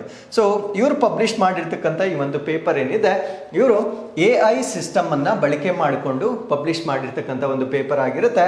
So this system autonomously handled the entire research process, ಅಂದರೆ ಸಂಪೂರ್ಣವಾಗಿರ್ತಕ್ಕಂಥ ಸಂಶೋಧನಾ ಪ್ರಕ್ರಿಯೆ ಏನಿರುತ್ತೆ ಅದನ್ನು ಸ್ವಾಯತ್ತವಾಗಿ ಈ ಒಂದು ಕೃತಕ ಬುದ್ಧಿಮತ್ತೆ ಹ್ಯಾಂಡಲ್ ಮಾಡಿರ್ತಕ್ಕಂಥದ್ದನ್ನು ನಾವು ನೋಡ್ಬೋದಾಗಿರುತ್ತೆ.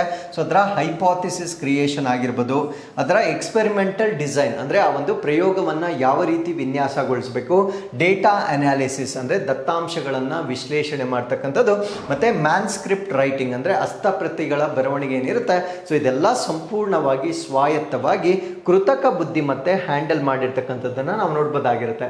ಸೊ ಇದನ್ನು ಪಿಯರ್ ರಿವ್ಯೂಗೆ ಸಬ್ಜೆಕ್ಟ್ ಮಾಡ್ತಾರೆ. ಅಂದರೆ ಒಂದ್ಸತಿ ಆರ್ಟಿಫಿಷಿಯಲ್ ಇಂಟೆಲಿಜೆನ್ಸ್ ಅದನ್ನು ಜನರೇಟ್ ಮಾಡಿದ ನಂತರ ಸೊ ಇದನ್ನು ಎಕ್ಸ್ಪರ್ಟ್ಗಳು ರಿವ್ಯೂ ಮಾಡ್ತಾರೆ. ಸೊ ಆ ಎಕ್ಸ್ಪರ್ಟ್ಗಳು International Conference on Learning Representation 2025 ವರ್ಕ್ಶಾಪಲ್ಲಿ ಪಿಯರ್ ರೀಡಿಂಗನ್ನು ಮಾಡಲಾಗುತ್ತೆ. ಅಂದರೆ ಒಂದು ಅಂತಾರಾಷ್ಟ್ರೀಯ ಕಲಿಕಾ ಪ್ರಾತಿನಿಧ್ಯಗಳ ಸಮ್ಮೇಳನ 2025ರಲ್ಲಿ ಈ ಒಂದು ರಿಸರ್ಚ್ ಪೇಪರನ್ನು ಪಿಯರ್ ರೀಡಿಂಗನ್ನು ಮಾಡಲಾಗುತ್ತೆ. ಸೊ ಪಿಯರ್ ರೀಡಿಂಗನ್ನು ಮಾಡಿದಾಗ ಸೊ ಅದರ ಸ್ಕೋರ್ ಎಷ್ಟು ಬರುತ್ತೆ ಅಂದರೆ 6.3 ಪಾಯಿಂಟ್ಸನ್ನು ಅದು ಪಡೆದುಕೊಳ್ಳುತ್ತೆ.